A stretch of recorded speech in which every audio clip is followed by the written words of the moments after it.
And it's so easy to fall back into that if you're not deliberately every single day setting up your environment and your life to not fall into it, because it's almost like...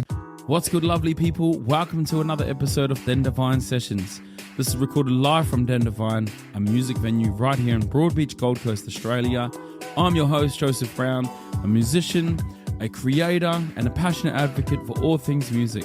With years of experience on the stage and behind the scenes, I'm here to bring you stories from the heart of the music industry. Whether you're an upcoming musician, a seasoned pro, or dedicated music fan, this podcast is for you. Let's get into the episode. It's Den Devine Talk. Den Devine. Den Devine. Den Devine Talk. This podcast is brought to you by Venue, rethinking live music.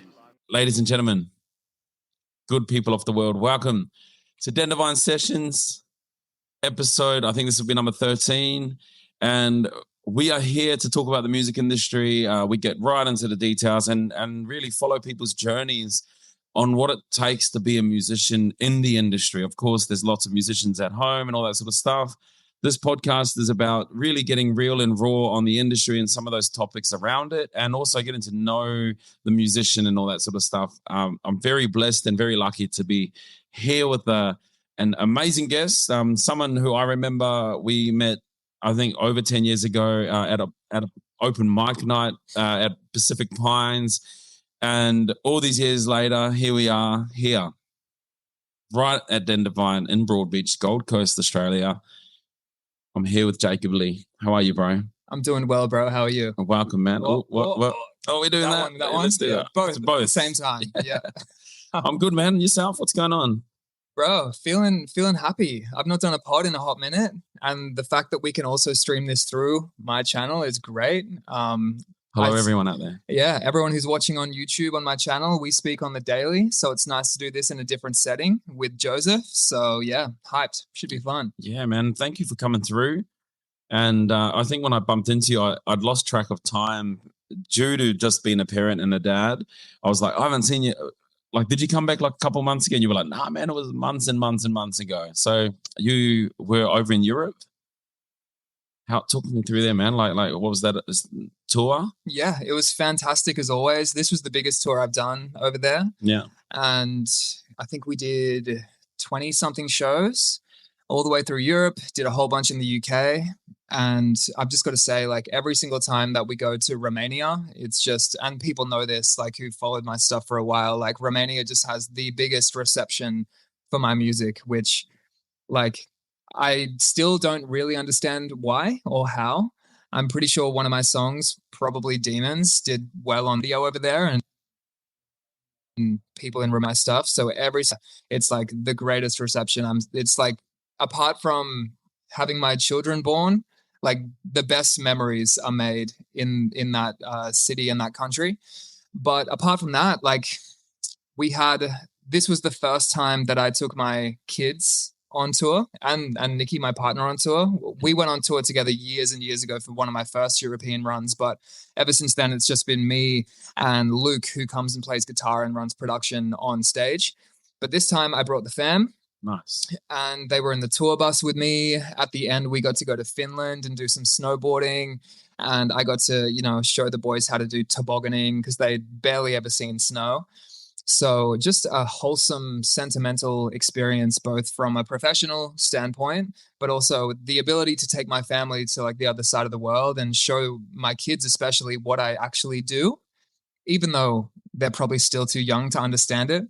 I brought Luca and Malachi up on stage a couple of times, and they were just like, why are these people here? Why are they, like, staring at me? Crazy. But no, very wholesome. Really enjoyed it. Yeah, and that's such a, look, that's what I love diving deep into this. And thank you, everyone, for joining from Jacob Lee's page. We're going to get to know each other as well. But yeah, we'll do a Q&A at the end. And so throw your questions in. We've got Dan, who's on the production there. He's going to be monitoring this. So I just thought we'd just mention this nice and early. So anyone that's got any questions, Dan's going to be there. He'll try his best to answer on behalf of Jacob where he can. Where he can't, he'll probably just shoot a little, he's got a mic, so he's going to just sit there and throw it through to us. Hey, everyone. But yeah, I love that. Like, you know, we're with you now, and you know, probably a lot of people that are just sort of starting to follow you. That's today. That's 2025, and you know, people don't know the journey it takes to get to that, right? Like it's considered a dream, even for me as a musician, to have people know your story, your lyrics and the music, and they're singing along with you, and you got your kids there, and you got all these people coming just for your story as a musician. And I love that. That's where we are in 2025. Where I want to take it back to is where it all began. Mm-hmm. And that inception of the seed, I guess, where music was like, wow, I really love this thing. I don't know what it is yet, you know, and go into those details because it's a journey, you know, we grow as artists. So take me back to that seed, if you can remember it. I can. I don't exactly know where the seed itself came from. I would say, if I was to try and figure out the exact pinpoint, it's I watched my dad play music when I grew up. He's a musician. He's a bass player. He's been on stages his whole life. He still is on stages quite frequently, primarily playing bass. Sometimes he'll sing and play acoustic guitar, well, electric as well. And he's insanely talented, far more talented on the guitar and bass than I'll ever be. But watching him rehearse in the house constantly and really dive in, and like he would make sure he rehearsed endlessly so every single show was as perfect as it could be. I would say subconsciously it was just a part of my upbringing because music was always in the house. But then I did take a bit of a different route. I would say like singing is, I would say, my dad's kind of secondary or third love within music. It's mostly bass. But I just love to sing since I can remember. Like I cannot remember a time in my life where I wasn't singing, even if it was just humming around the house or whatever. I didn't know what that meant, but I just always sung. And as I grew up, that was one passion. And then writing was another passion where my friends would be out doing other stuff and I would just want to sit by myself and write short stories. And it wasn't even lyrics yet. Like I would come up with anything with any image I saw or painting I saw or any sort of random inspiration. I would craft just the most wacky, weird story and just show my parents. I never published them. I remember I had a blog way back in the day when blogs were the primary source of, marketing. And I would put them there, but barely promote them. And as both of those passions grew, it eventually formed together to become lyrics, where I would be singing my stories. And I think I'm very lucky in that I found my passion and I found my purpose early. It didn't take me long to know exactly what I wanted out of my life. And even though there's been a lot of complexity and, many, many, many ups and downs in developing the career that I have, there's also been an element of simplicity in knowing, from the age of 10 or so, that this is what I've wanted to do. And I've tried various other things along the way and I've burnt out every time and come back to this. So it's been reinforced as I've grown older that writing songs, writing lyrics and performing those songs and making videos for those songs is literally all I want to do. Yeah. It's just all I've done for a long time. Yeah. And that's I guess one of the purposes that we want to get out of this podcast. I'm a believer. We're definitely going to get into conversations, which is great. But I love hearing that it's a reoccurring story through all the other episodes of, for most of us, it's our purpose on why we're on earth. Like a doctor, they've called to become a doctor. And, construction, those people that's driving diggers, they were playing with diggers as a kid, making all those. And for us, as musicians and creatives, it's our calling. It's almost like a godly calling where you're called, this is what I'm meant to do on earth, and I guess that's what this podcast is all about, is about creating that expectation in society of like, this isn't just a hobby. It's not just a side project. It's like, this is what we're here to do, you know? So I love that because it's a reoccurring topic. It's amazing, man. And, when we first met, I remember it was an open mic. So where was that along your career of you developing as an artist? Near the beginning. Like, I'd been doing music a long time prior to that, but I don't think I'd even released a song at that point, or maybe I just released my first one. And I was just taking any opportunity I could play anywhere. Yeah. And, you know, you remember what that place was like. It was very small, very chill. Like, people would be in and out for their food, and they would just host an open mic a week, I think. And I just jumped up and played a lot of covers because I didn't have many songs back then. And I'm pretty sure, if I do remember correctly, that I played my first song, Chariot, there. And I didn't, even though I knew I wanted music as my career, there was a massive element of naivety in knowing how to get there. Like, I had no guidance of like, this is what you do to become a successful artist. So I was just kind of throwing shit at the wall to see what would stick. And like back then I was like, maybe if I play this open mic in Pack Pines, that'll be the thing. That'll be the thing that gets me there. So I was singing wherever. But as time rolled on, and even when I did like The Voice and stuff like that way back in the day, I started to realize that, oh, okay, there's a lot more structure to this. There's a lot more beyond the music that is going to bolster my career and make it a significant, impactful thing, instead of just me singing somewhere and hoping like that's the moment that something cracks. Because it's pretty rare, especially where we live, like for that to happen. You know, we're not in the middle of LA somewhere where someone's going to be hanging around. So, you know, I wouldn't say I had much of an idea for how my career was going to progress back then, but I did know at that point that I had to write songs. I had to find a way to release them. I didn't even know how yet. And luckily I was always, even now, but back then, obsessed with YouTube. I always felt like YouTube was a really significant avenue for me to not only gather exposure and build a community, but also make money. And I had been releasing covers on YouTube ever since like middle school. Wow. Like, I've been on that platform for a long, long time. So you understand it. Yeah, and I could start to see more people commenting and the views increasing. And like, then YouTube was like, okay, you can become a partner now. It's like, what does that mean? And that's how you can earn a living off of YouTube. And it was like, okay, something is happening. And I'm getting like emails from these random people in America now who are like, I've seen you on this video. I'm like, okay, so this is being broadcast further than just my hometown or Australia.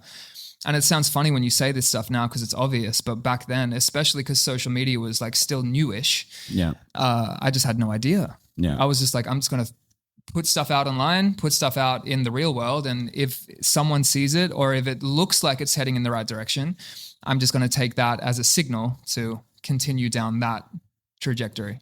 For sure. And along the way, like you said, it's obvious now, but when you're pioneering, I guess, you know, that pathway, you would have had a few wars. Oh, yeah, plenty. Yeah. So many. I mean, one of the biggest walls, I would say, is learning who to let in and really making sure you make the right decision, because if you let the wrong people in, despite their initial intentions, it could drastically slow you down and really turn things off for you for a period of time until you gather up that momentum again. I found that my music was doing the best when, this is going to sound rough, and I don't think this is the case for most artists, but I'm just going to speak from my perspective. Yeah, sure. My music was doing the best when I let nobody in. No one from the industry, barely anyone from my intimate circle. It was just me releasing things, putting them out there, and it felt super authentic, which it still does. But as you grow up as an artist and you think, okay, maybe I do need more of a team, which is true, you do need a team. But they're just passengers. You've got to remain the driver. You do. And I think there's a difference between a creative team and a professional, like industry-based team. And if you can find the right people in the industry, congrats. I haven't. I still haven't found those people. But I am lucky enough that because I've done this so long, I've found the best creative team that I could ever hope for. People who have skills in areas that I don't, or my skills are incredibly limited in. So I have people who can shoot cinematic videos. I have people who can mix and master. I've got session players who kill it on the keyboard where I'm like novice at it, where I can be like, I'm literally going to focus on my voice and my songwriting and coming up with cool conceptual stories for both my songs and my videos. And once I've done my part in that process, I can be like, I feel like this needs keys or it needs strings. I'm not going to spend 5 years, 10 years learning that shit, nor should I have to. So that's why having a team who you can then cast those things off to gives you a professional radio-worthy song and also like an incredibly cinematic Netflix kind of video. Yeah. You know, so I'm lucky in that I've developed a team through a lot of trial and error throughout my life in that regard. But honestly, anytime I've let anyone in from the other side, it's completely slowed me down and messed me up. And I think I've just not been lucky enough yet to find the people who really understand what I'm trying to do. Yeah. And I think because I follow my weird creative mentality and my authenticity and my intuition to its 100% capacity, I know I do. I think a lot of people struggle to see the vision for that because it's not like, oh, he's like this guy. Yeah. He's like this artist and we can kind of put him in this genre. If you go through my albums, it's like R&B, folk, electronic. It's just like ADHD brain. Yeah. And, you know, I can see why people... There's a nice click. Was it a good click? Yeah, it was really good. Yeah, thanks. Boom. Both hands as well, Yeah, it's great. Fuck, talent. I'll put that in the next song. Next song, man. Yeah. But I can see from their perspective, because I do try and be empathetic to that situation where they might be like, oh, man, I don't know where to put you. Even though you've developed such a solid group of people who follow you and your streams are solid and your views are solid, they're still like, I don't know what I can do in this situation because the next song you write might be like completely different to the one that's in, you know, being released right now. So I can understand that to a degree. And I want to just quickly, while you're on that topic, touch base on that because the industry is quite cookie cutter. And if you don't fit the mold, which, you know, look, this is about evolving the industry, or what I could also say devolving, because when I think about the music industry, when music really hit me, it was through authenticity and through individuality. Like we've got 3 kids at home and they're starting to get their own musical tastes. And me and my wife, we love Linkin Park. So we've been putting Linkin Park on quite a lot, you know, and they watch the In the End music video and they're like, what is this, you know? But when you listen to Linkin Park and then you listen to Korn and then you listen to Metallica, they were all individual. And that's what I think somewhere along the line, it became easier to just go, let's just mold them instead of creating this individual profile. Because actually, if you look at all of the big, you know, we're still riding on the 90s, right? Like the industry still, like when you look at the stadium gigs and everything, it's 90s. They're the ones doing it still. Even the big hip hop artists, even like Snoop Dogg and all them. Why? It's because of individuality. It's because Snoop Dogg was Snoop Dogg. He wasn't trying to be another rapper. He was being authentically him and showing that. And that's what I think I love about you is that you're not trying to be the mold because you can't be molded because you've got your own creative story and you've got that. Like I watched an interview once with, I'm babbling on here, but with Freddie Mercury, and they asked him, do you write for the people or for yourself? And he goes, I don't write for the people. I'll be a slave to the people. Mm-hmm. I write for myself. Therefore, people can come to my show to experience me as a person. Yep. And that's what I love. Like when you were talking about this before, of like, yeah, you're not going to fit into a mold, which is why like the industry needs to update their brain. My click's not as good as yours. Update their brain. Update their the business needs to be updated.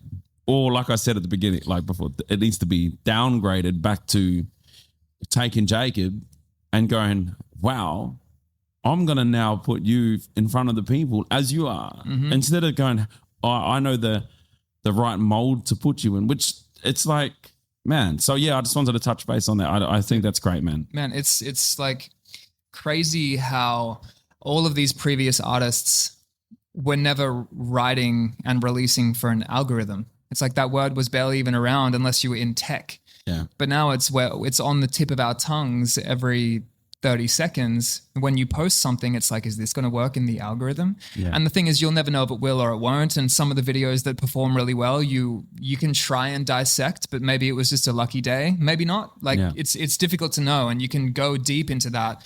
And I think there is an art to that.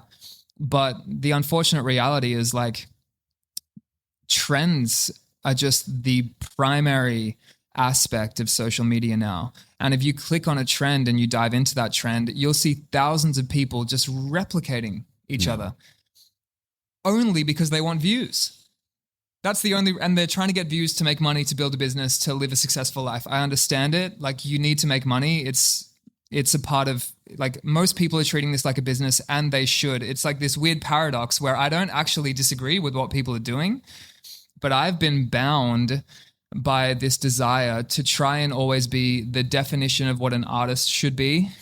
And that doesn't mean following anyone. Yeah. And that means, exactly as you said, I'm not writing for anybody.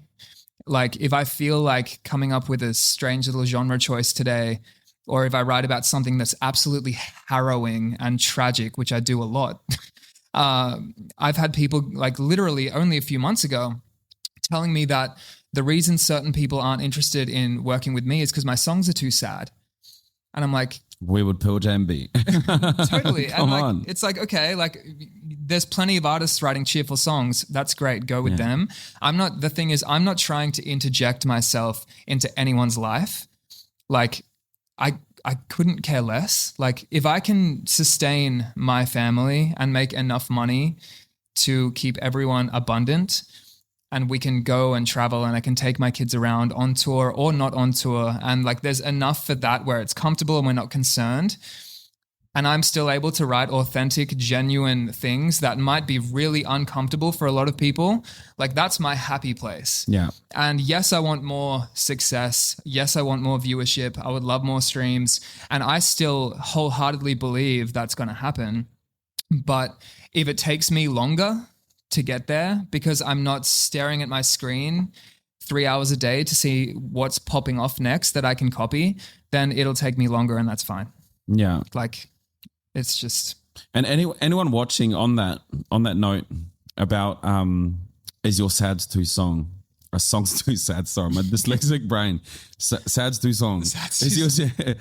Look, anyone who knows Jacob out there in the world, and if you don't, please go and check him out. He's got plenty of videos, plenty of content. It's easy. Jacob Lee, it's all there. We'll try and get a ticker at the bottom. But if you do know Jacob, does it even bother you that his songs are sad? When do you listen? When do you tune into Jacob's music? Is it when you're feeling like you need to release that sadness? Chuck it in the comments. We'll try and come to them. We'll try and timestamp this and everything. But let us know in the comments, because that's a really good thing. It's a good thing to know, because your fans are listening in. And it's like, when we start talking to more and more artists that, you know, some of the people we speak to on here, they've been in the industry for 2 years or a year, and they're a little bit in that like early stage. And it's great because you're sort of coming up to that period. It's good to know that you're writing sad songs in your authentic and true self. Mm-hmm. And man, I'm the same, man. Like, sometimes I write and it comes up.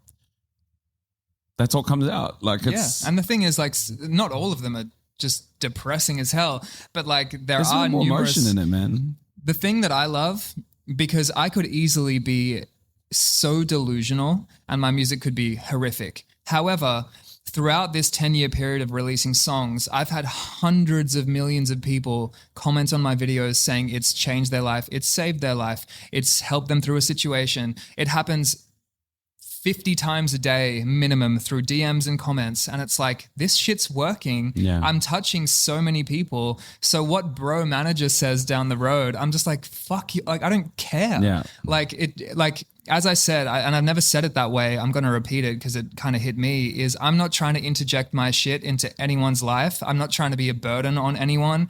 I'm not trying to hit you up on email like, hey man, I'm the guy you want to, all I want is my music and my personality, whatever charisma I may have, my own efforts through my own social media and my touring to speak enough that I'm hitting people at a a level that's beyond the surface. Yeah. And I know that takes time because I could be taking way more marketing efforts. I could be running way more ads, and not to say that I won't do some of that stuff in the future, because there's nothing wrong with doing that. Yeah. Like there's nothing wrong with exposure and publicity, but there's a reason that I've never really asked anyone to follow me or subscribe to me. Like at the end of my videos, there's not like, hey, if you like this video, make sure you like, again, nothing wrong with it, but I want them to choose to. Yeah. Like I want them to be so enamored by whatever I just made to be like, Jesus, like I need to follow this thing. And that's what I've built over this time, where like 1 million people have, or almost 1 million people have subscribed to me on YouTube without me asking them once. Is that crazy? Like, can you just say that again? Say that again and like, let it sink in. Well, yeah, almost 1 million people have subscribed to me on YouTube. I've never asked a single soul to subscribe. Man, so. And then now say that to the Jacob when I first met you. That's crazy. Oh, it's mental. You get goosebumps about it. Like I'm not jaded to the fact that this has grown beyond anything I could have ever imagined. I'm also not jaded to the fact that I still feel like I'm only starting. Like there's still a ridiculous amount of things that I want to release to the world.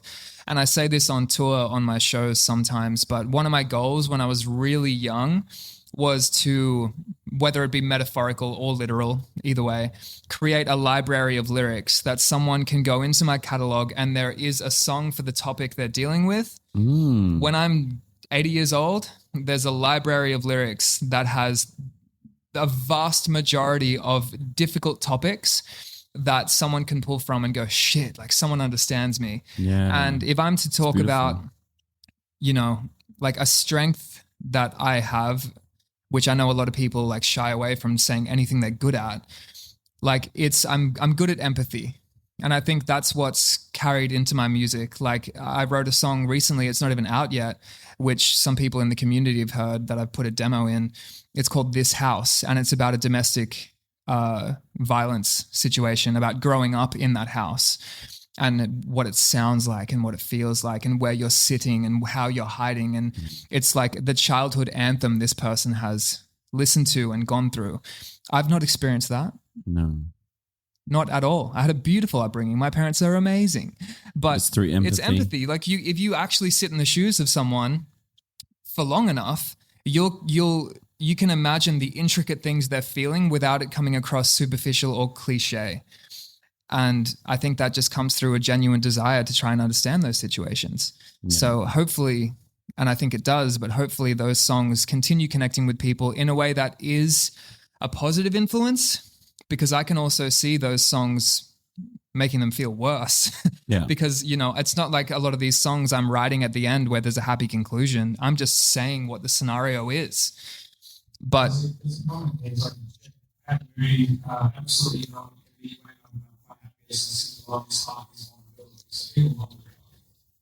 I'm glad. Thanks, Patty. Appreciate you. I don't know where to look, but thanks, Patty. There, right there. Thanks, Patty. No, that one. Oh, this one. Thanks, Patty. My bad. But no, like, I think what I'll just, to finish my little rant here, is I've had enough evidence of people telling me that it's made a difference when they have there's no incentive for them to comment that. Like no one's lying. Like you don't need to comment on my YouTube channel and put a full-blown paragraph or 5 paragraphs telling me your story, but they feel compelled to because they can sense the authenticity in it. And to me, that's what I want my music to be about. I can't say that's what music should be about as a blanket statement because there's so many perspectives. A lot of people want to write just to get streams. I'm so cool with that. But I just haven't been able to put myself in that situation where it's like today I'm being scientific about my music and I'm only writing things with a formula. That might work better. I might get way more views. I could also sacrifice 50 to 70% of my catalog to get someone in the industry to take all my money but push me up. But I don't know. I can't do it. And you know, I guess that's the beauty of us being able to sit here and talk and letting people know and educating people on how the industry is. Because in its current state, it's not about nurturing the uniqueness in individuals and in people. It's about the product.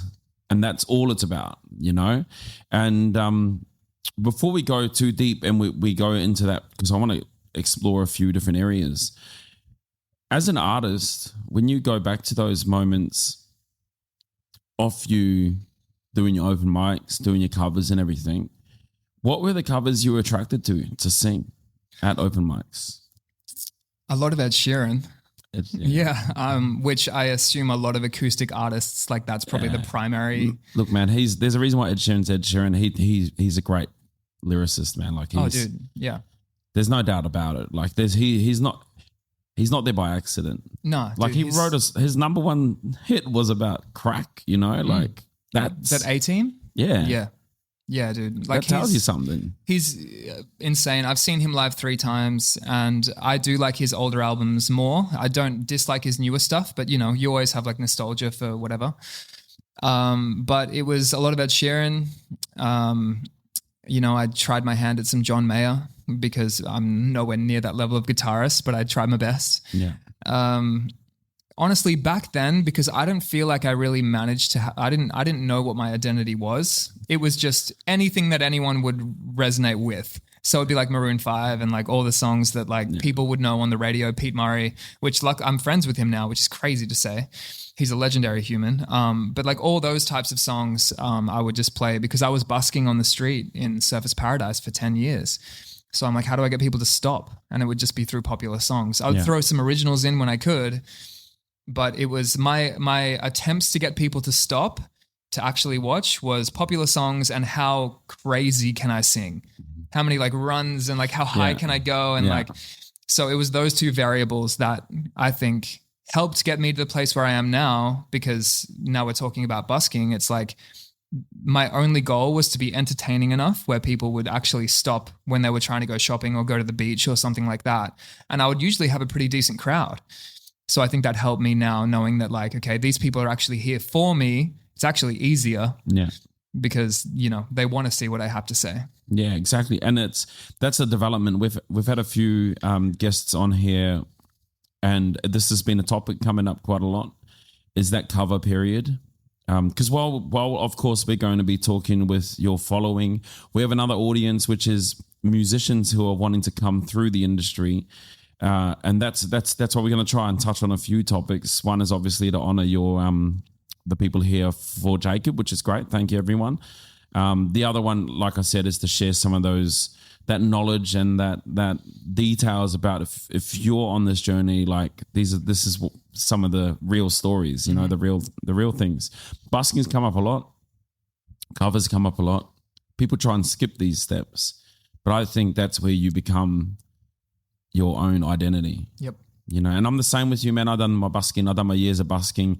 I loved every moment of it. And I think they're really special because you are like, you know, when I think about those times and me as an artist now, like I had this band for 10 years and I've put that band to rest because I've developed as an artist. I'm no longer writing that way. Yep. So on your journey, as you've developed as this artist, I just want to, again, dig a little bit back into that history. Have you, you know, that empathy that we've spoken about, that was always your personality, or did you develop it through your musician journey? Or was it just a natural part of you? Like, talk to me like before you even got into music, these emotions and feelings of how your songs have developed and you're developing as an artist, was it always a part of you as a personality? I would say so. I would also give a lot of kudos to my parents. Like they're both wildly empathetic people. And if I had ever done anything when I was younger that was misaligned with their view of how I should treat people, they let me know like straight off the bat. And so I think I learned just through like bouncing off the walls and them telling me like, you don't do that. Like, this is how you're kind to people. You say thank you. You say please. Like, you use your manners. Just like general shit you should be taught as a kid. Yeah. So I would love to say it's a natural thing, but I imagine, say I had a completely different family dynamic, would that be the case? I don't know. So I'm just going to give that one to my parents. And I don't remember a time where that hasn't been a primary, like a forethought in my head. Like when I was writing these short stories, even prior to lyrics, like they were very much about it's always kind of like a sorrowful, sad story, unfortunately. I don't know why I'm more called to that, but it would be about what they feel in these desolate times and what they're doing to work through that beyond all the odds that they might be going through. And I could pull that just from an image. Like I would Google images was where I would go, and I would just type in like a sketch of a bird or sketch of someone out at sea, like whatever. And it would be either a photo or a sketch of something that I found cool and interesting. And then I would write pages and pages and pages of this story that is just kind of conjured up. And it was always about like the existential nature of what they were thinking. And I'm sure if I went back to those stories, they'd be horribly written because I was so young when I was doing them. But it was always that. Yeah. That hasn't changed an inkling from then to now. Yeah. Like any time that I write anything, it tends to usually be about the existential nature of someone going through something insanely difficult. Sometimes they make it through and sometimes they don't, but it just depends where the story goes. Yeah. Because I think that's the reality of life. Like not everything is always super happy and not everything ends in the most glorious way. And I remember when I was going through my angsty teenage years and feeling like woe is me for no reason at all. Like I would listen to those songs and they would make me feel better. Yeah. And the songs had no happy ending, but I would feel better. It's like I was sitting in it with someone. And I was like, gosh, it's not just me feeling this shit. And when you're older, you realize other people feel it. But when you're younger, it's like, it's just me. Like I'm the only one that feels this. No one else has been through this. But music is what like has allowed me to realize that no, there are people who have experienced it. And not only that, they've found a way to articulate that. And they're literally talking to me indirectly through the songs. So I think I just wanted to do that for other people, I guess. Yeah. And that's what I love about music is, you know, people think it's so strange, right? Like I've been in a reggae band and I've also been in the audience of a heavy metal band. I've met reggae artists and I've met heavy metal artists. And the common misconception is that you're going to meet these reggae people and they're going to be all loving and all that. They're quite aggressive. And you'd think, oh, the heavy metal people are going to be all aggressive. They're quite loving. Yep. And I'm like, you know, that's the power of music. You know, the other day like I said earlier, I've got 3 kids. We jump in. Music's a big part of my life. So I want to bring back to my kids because they're in my experience. And, you know, the kids were just like my nerves. I was on my last nerve with the kids. And we jumped in and they're like, bah, bah, bah, bah, bah. And I'm feeling the blood boil. And instead of like reacting to them, I just put on, what did I put on? Like Slipknot or something like this. Really loud. And, you know, 3 minutes into the drive, everyone was peaceful. Okay. Turned the music down and they were like, and it was just peace. And I was like, that's crazy. You know what I mean? Like sometimes you just need that. The thing that you need, like when you're sad, sometimes you just need that sad song to let that sadness out. Yep. You know, and if you're too much in either one, you can sort of overindulge in that emotion, but the right amount, man. And that's what I always said, man. Like musicians, we're like soul doctors. We're like emotional doctors, you know? And that's the thing. I think there's a very delicate, intricate balance to that kind of stuff where no one on this pod, no one is telling you to sit in a woe is me, just like depressed state. Like I'm trying to get out of those states as quickly as I can. Like I'm not trying to be unhappy, but also in those times, if you're only trying to listen to music that like, it's going to be okay. Like you're just like, fuck, it feels contrived sometimes. It's There's like that toxic positivity. Yeah, I guess so. Like, and the thing is everyone is different. So what I'm saying may not resonate. Someone might need that injection of positivity. It makes sense to feel better, of course. Other people might need to feel like they're not alone and someone relates to their situation so they can go, okay, this person got through it, ideally. I can too. Yeah. Like we all live very different experiences in our heads, I would say, regardless of all of our similarities. So what works for me when I'm feeling low is not going to be the same as you or somebody else. But I kind of love that because, you know, I've tried to make my music as interpretable as possible, where it's just vague enough that a vast majority of people can listen to it and put themselves in that situation. There are some songs which are far more specific, But the majority of them, I think it's more talking about the feeling and the concept rather than this person went through this and this and this and this. And it's like a timeline of what a singular person has gone through. I think the ambiguity of music and the interpretation of music is what's so cool about it. So, yeah. It's, you know, when you're sort of growing up, you hear a song and you listen to it again 5 years later, listen to it again another 5 years later. It has these three separate meanings, you know. Some of the songs you thought were all about having fun and that you find out actually wasn't, you know, like, and that, I love this as a cover artist. I write originals, but to keep me going and alive, I've got to do the cover games. And I've grown a relationship with these covers, and I'm like, wow, some of these songs I just thought were this are completely not. Yep. And I think TikTok and social media has done a really good role in this, because there's always those videos where it's like they slow the song down and they take one part and they go, this was what that meant. Like a great example is that the middle, hey, you know the song, it just takes some time, little, you know the song. Yeah. And as a fast song, it's like high energy and everything like this. And I sing that slow in my set because it's actually quite a sad song, you know? And I've just, I really appreciate what you're saying about interpretation, and about that interpretation for you when you wrote it. It might be for someone else a completely different interpretation. Yeah, that's why I don't usually say why I wrote the songs or what they're about. Sometimes, like if you're on a stream and you're chatting for a while and it comes up and you go, okay, this is my interpretation of what I wrote. But usually I'll just, when someone asks me what a song is about for me, I'm usually just like, I actually kind of don't want to say. Like I just want you to feel it, because maybe my interpretation, being the artist that wrote it, is going to actually jeopardize how you see that song, because now you think this is the way that I should think about the song when it shouldn't be that way. Yeah. And I wrote a song called Breadcrumbs years ago, which is, I am going to say what it's about on the podcast, but it's from the perspective of a young child who's been kidnapped and what they are thinking within the room that they're in this house.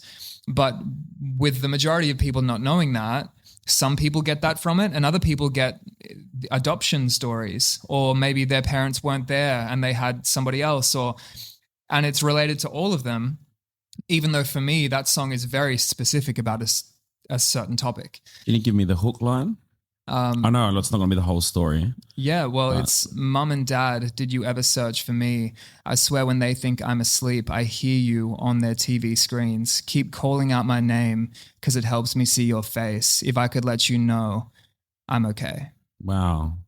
And I can hear that, adoption, orphans, kidnapped. Mm-hmm. Because sometimes you'll just take one line from a song and that's everything. And you might actually tune out the rest because that line hit you so hard. So for example, the Mum and Dad, did you ever search for me? Could be anything, you know, like to do with childhood memories. But if you're really diving into the lyrics, I swear when they think I'm asleep, I hear you on their TV screens is a much more specific lyric. Because in my mind, that's my parents are on the news and these people are listening to them on the news trying to find me, you know?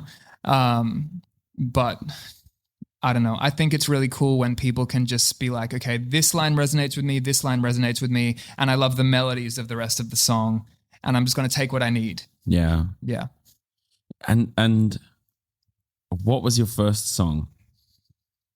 That I released or wrote? That you, let's go released. Yep. Chariot is my first song that I released, and that's written about Nikki, who I'm still with today. We have 2 kids together. But that was the first song that I put out that was directly about her, only a few months after we'd met. And it was just like how I felt, and love story and like young romance and all that kind of thing. And I'm very lucky in that my very first song did well. Yeah. And what does did well mean for you? Well, I didn't even know what Spotify was. I'd heard of it when it came out, but I never looked it up. Like, again, I was just focusing on YouTube, as I kind of am now. But I had released that song and I was about to release my first EP, which had another 3 songs plus Chariot as the first single. And a manager in Melbourne heard Chariot and liked it and wanted me to come to Melbourne to meet with him. So I caught a flight and I went to Melbourne and I met with him. And it was weird because he kind of told me like, I'm interested in what you're doing, but you're also not ready. I was like, well, that was an expensive plane ticket, wasn't it? He said like, because I showed him the EP and he's like, I like all of this, but you're very young and you need some more, you need some more experience on the board. Like go hard, play shows. And that's my advice for you. And I was like, oh, okay. So off I went and it was fine. I didn't expect anything from it. But what he did tell me, he spoke about Spotify and he also spoke about what you earn from Spotify per million streams, which by the way was a lot more back then. They've stripped it down now. So I went home, I looked on Spotify and I had 50,000 streams, which back then to me, never looking at Spotify, I was like, how on earth does it have so many streams? Like to me, that's not a big deal now. But back then I was like, this is like going crazy. Like this is viral. And that put me on the warpath to figuring out how to grow Spotify and how to get my songs, in the right algorithms and everything like that. And back then there were loopholes. Like I did all the things to get my music streamed. Now it feels like a lot of those loopholes are pretty shut and closed. But back then I was doing everything I could to get them in Spotify editorials and on popular user-generated Spotify playlists.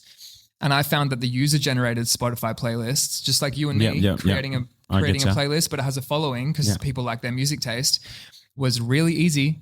And it got me a shitload of streams. And then Spotify in the algorithm was like, this guy's popular, and just threw me in editorial after editorial after editorial. And I was just all over the place.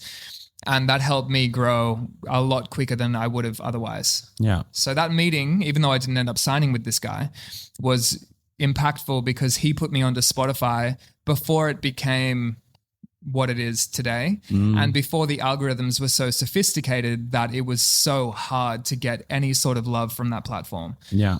Because, Spotify's run by the major labels now.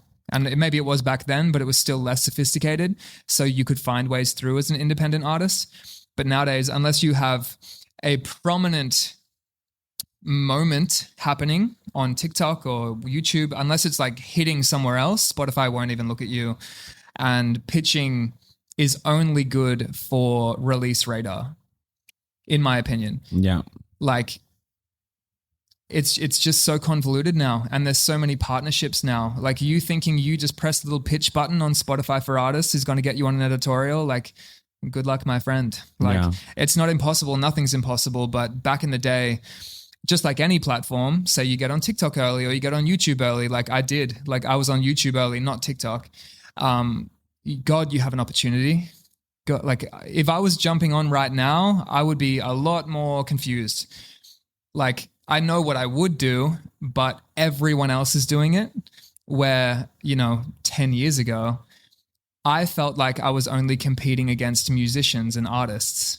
Now I'm competing against everyone for attention. Right. It's not just musicians anymore, So it's a different game. And talk me through your journey through your releases.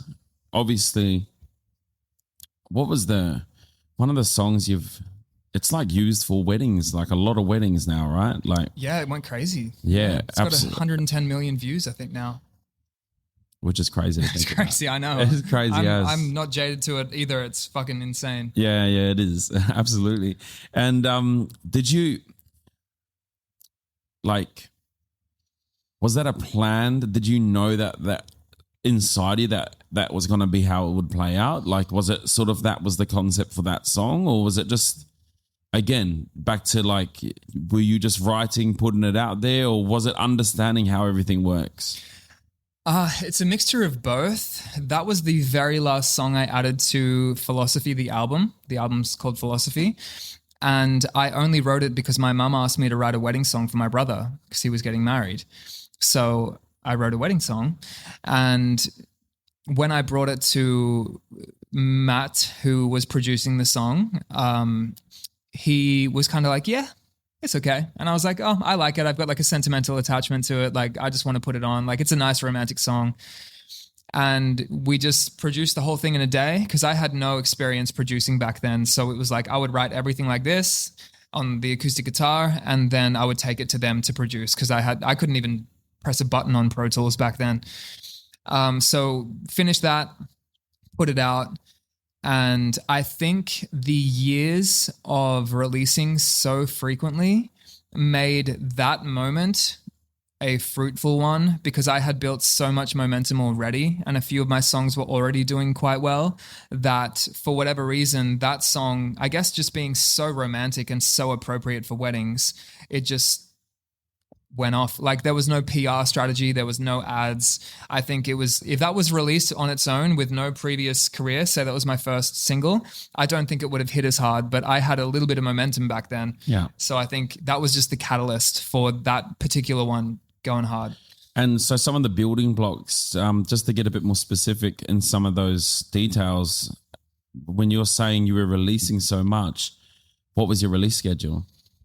As frequently as possible. These days, not this year, because I'm spending a bit of time just like writing a whole bunch and focusing on music videos. But last year, I was trying to put a song out every 3 weeks. That was the goal. By the end of, or maybe by like halfway through this year onward, I would like to have a song every 2 weeks. But back then, it would be lucky if I could get a song out a month, which is still okay. Yeah. So I'd get a song about every month or every 5-6 weeks, depending on like how long the production took and who was available to work on the music. But what I think helped is the song would come out. I'd have a music video released at the exact same time. So the music video kind of bolstered the release. Then I would release a lyric video like a week after or less, which I would still be in. It wasn't just like a visualizer. Like we would go and shoot another music video and put lyrics on it. And then I would release the official audio, which was just the artwork. And then I would put out not a behind the scenes, a live session. So we would go and re-record the thing acoustic. And I would do that for every single song.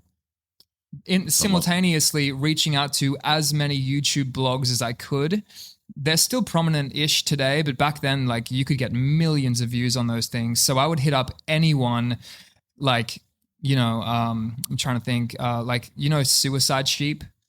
He's more electronic, but there's all these channels which feature music and they have like millions of subscribers. And I would reach out to them and develop relationships with them. And if one of them featured me, I would use that in the next batch of emails to be like, hey, I'm Jacob Lee and I was featured in this. And this is my brand new song. And if they say Majestic Casual was another one, if I was featured in Majestic Casual, then Cloud Kid, another blog, might be like, ooh, I know them. They're cool. He must be legit. I'll feature him. They would feature me. Next email batch, hey, I've been featured in Cloud Kid and Majestic Casual. And I would just have a long list of I've been featured in this and this and this and this and this. And I would get millions of views off of my channel from these other people that would funnel into mine. And it was the consistency of releases and also the pushing on the YouTube's additional third-party channels that got my channel upward back then. So, man, it's a big job. Oh yeah. People got to understand this. It's nothing coming easy, and you're fully independent, aren't you? Like, this is all you.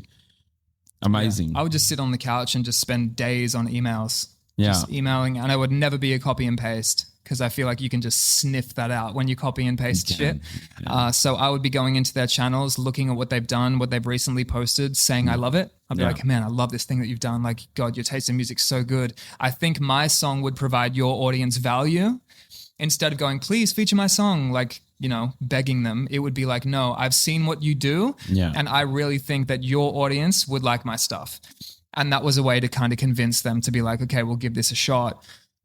And after a while, there were so many people featuring my stuff that it was just easy after that. Like I could just hit up anyone really on YouTube and be like, hey, like I've been featured like 50 times now. This is my new single. And they'd respond pretty quickly because they likely had already seen my stuff because all those blogs follow each other. And they're like, oh, Jacob's hitting me up. For sure. And how is the YouTube now, obviously, compared to when you were starting off? Like, what do you think some of the biggest complications for someone just starting to enter the YouTube game today? I think the game is... And what would you do if you were releasing from scratch Yeah. today? I still think, and this is contrary to most people's opinion, I think long form is still necessary. Most artists don't want to do it because they think they'll get minus 10 views, which they very well may at the beginning. Shorts are going to be a better bet for you. And what I've found is I've actually discovered plenty of YouTube people, YouTubers, whatever, through TikTok and Instagram.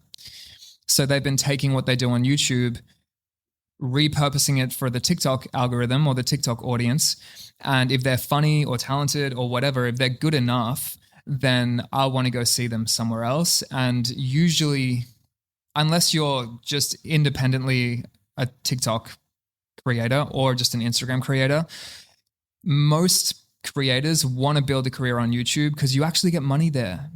Like sponsorships on these other platforms are cool and you might get paid a lot. But YouTube, like you could make, for 20,000 views, you might make like $500. 20,000 views is fuck all. Wow. Like, you know, like, and you don't get that on these other platforms. Maybe in the States, there's different policies because I've heard that you might get paid for TikTok views over there in some regard.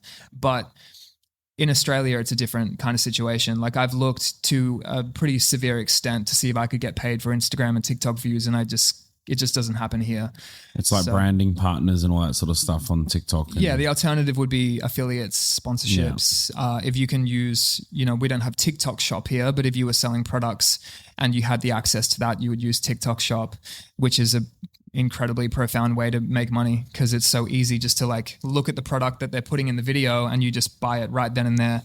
There's plenty of ways that these platforms have allowed you to make money. So we live in a beautiful time where you can get subscriptions on Instagram, you can get subscriptions on TikTok, you can get gifts when you go live, and that happens on YouTube too. Like you can't say that these platforms aren't trying to provide ways for us to make money.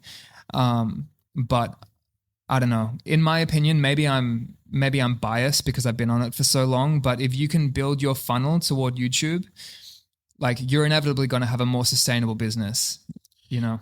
And through those early releases, like Chariot was your first release, which I know you've said that you've done really well on your first one. Was it a consistent thing, or did you still have to build up other songs, or did you have to build your subscribers? Was there a good conversion rate from streamers, listeners to becoming subscribers, to becoming fans?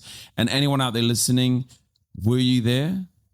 Yeah, were you there at the beginning? Are you OG? Here now? Are you OG? And did you just subscribe straight away? Anyone listening? Did you just like listen and go, damn, this is the one, and just boom, subscribe?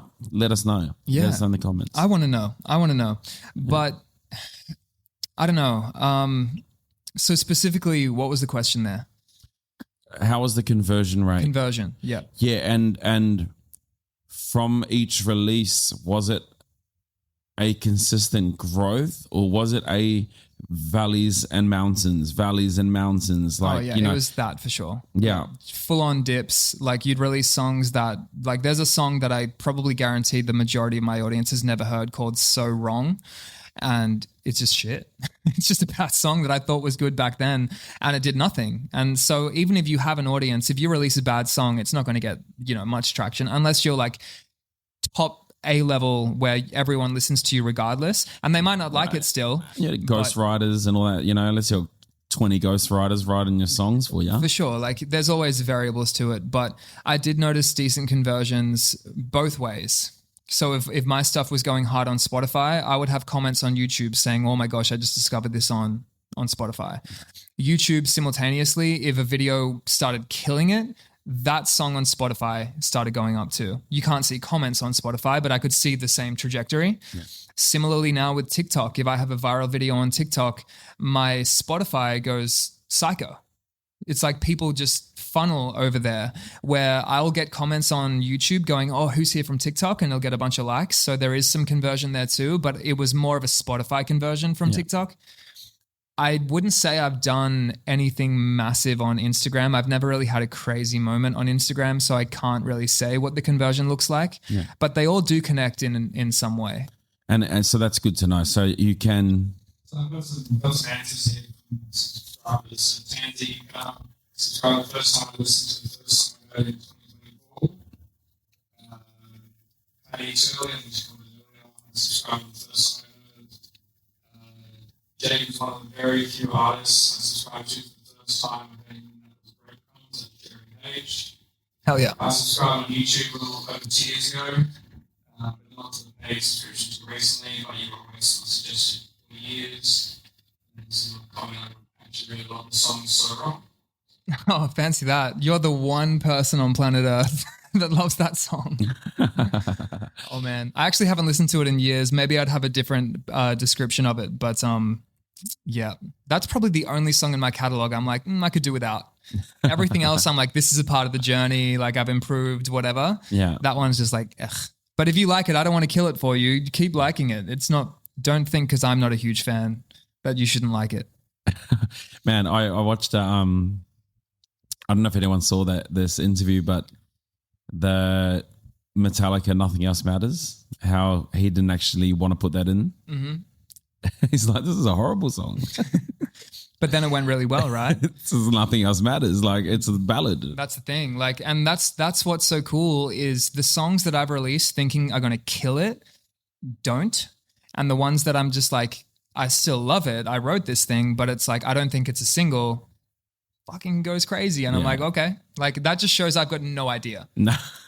I don't. I have no clue. And I have heard that more than once, again, from a few different artists. And they're like, this is going to be a flop. And it's not. No. And they're like, this has got to be a banger. And it's a flop. Yep. You have no idea. Like, and you can have your own preferences, which you always will as an artist, but the market and the consumer will determine what's cool. Yeah. And again, I want to come out because I know you guys are all watching here. This is great because I can talk to you. I don't know which camera you're on right now. I can talk to you from an objective point with Jacob here. If you could summarize Jacob into a category of music, what would you do? What would it be for you? So yeah, let us know in the comments. Okay, fancy that. Two of them. Hey, dude, maybe there's a second round for that song. Maybe you were so wrong. I think I might be. I'm still not a fan. I remember when I wrote it, I was loving it. I was like, this is sick. And then just moved on from that one. Yeah. But the audience will probably just say depression pop for the genre. Hopefully not, actually. I hope there's some optimism in my music, really. I do. Pop the depression. Yep. Yeah, so that's awesome. So YouTube's obviously a journey, and it's good for us as well. We're a new podcast, so we're working our way through the YouTube world as a pretty new podcast. And it's full on. You know, we release every week, and that schedule was. The only time we didn't release in a week was Cyclone Alfred because we lost power for 8 days. And I'm like, I was about to put my computer and go to the library. And my wife's like every week we have to release every week. I'm in the library with my whole production. That's great. I love the hustle. Yeah, man. So that's good. It's good insight for people that are tuning in and starting off on this journey because YouTube it's a widely known form of income for creatives. If you know how to do it. So another thing is your product or your content also is high quality. It's amazing. Like it's, over the years, we might not have crossed paths because we've been on our own journey and all that sort of stuff. And I love how we just reconnected 2 weeks ago and here we are. Yep. I've always been there and seen, I love that. I'm just that person, man. Like this is sort of my purpose as much as I love music is anyway, we'll get into my thing later, but I've always been this watcher and just supporter in the background, and your content has always been just high quality. Like audio, the cinematic feel, the storytelling, you just got that right, like really, really bang on. And I think that's another thing that needs to be mentioned on this journey as well is you need good quality product. Surely YouTube recognizes high quality and low quality. Like it's like a phenomenon to make income on a random crappy video. Like that's not like a common thing. That's a phenomenon. Most people who do make things, like, it's high quality content. Yeah. I think people love a crispy video. There's an ulterior kind of perspective here too, though, where on the short form side of things, the more relatable, the better. So in my opinion, like what I need to get better at is allowing myself to put out lower quality stuff. Not for a music video. In my opinion, that should always be like top notch, at least for my stuff. I've just got a barrier up. I need to crack that barrier because it's like, it might be holding me back to some degree where everything needs to be so pristine. But a lot of the stuff that goes really well on TikTok and Shorts is just filmed with the phone, barely edited. It's got like in-platform captions on it. And people can relate to that way more because it feels real. It's not like so like crazy edited that you're like, there's this kind of like sheet in between you and the creator. So there is room for both 100%. And if you spoke to my friend Sean, who's an incredible cinematographer, like all of the short form stuff he does and the stuff he does for clients, he will do everything in his power to make it lower quality because it just goes better. Like, and that's not a blanket statement. You might release something that's so crisp and it might kill. Like, it's very difficult to know what's going to work. So trying everything is good. Oh God. No, not the Red Bull. The Red Bull's gone. Oh, well. This is not sponsored by Red Bull, by the way. I'll just lick it up later. My apologies. But yes, there's always going to be room for both. Yeah. And that's something I need to get better at. Instead of thinking every single thing, whether short, reel, TikTok, YouTube, needs to be just like top 100%. Allowing some lower quality stuff in is the way. Yeah. We're going to clean this up in real time. Clean this up in real time. Hey, it had to spill at some point. Yeah. That's like simmered into the table. It's like acid. Your subconscious is just like, get out of here, man. Get out of here. It's like, please stop consuming this poison. I don't quote me, anyone out there, but we talked about just having a joke about vodka Red Bull. And I remember a while ago I met a surgeon, neurosurgeon actually. And I had this one moment to talk with a neurosurgeon, like on a personal basis. So tell me one thing. And he's like, vodka Red Bulls. Oh my gosh. Get that out of your system. Oh, out of the system. Out of the system. Okay. And he was like, it burns just like pin mark holes through your kidney injury. Like it's just like they like put them on a light and there's just thousands of holes. So every drink is just like an acid reaction. So if you're... Yeah, public service announcement. It's a public service announcement. Stop with the combination of vodka and Red Bull. Is Red Bull by itself okay? I don't know, man. I'm not a doctor. Am I getting holes through my kidneys right now? I don't know, man. This is just from a random conversation. I could be completely wrong. I don't know, but. Oh yeah, this is sugar free. I'm safe. Yeah.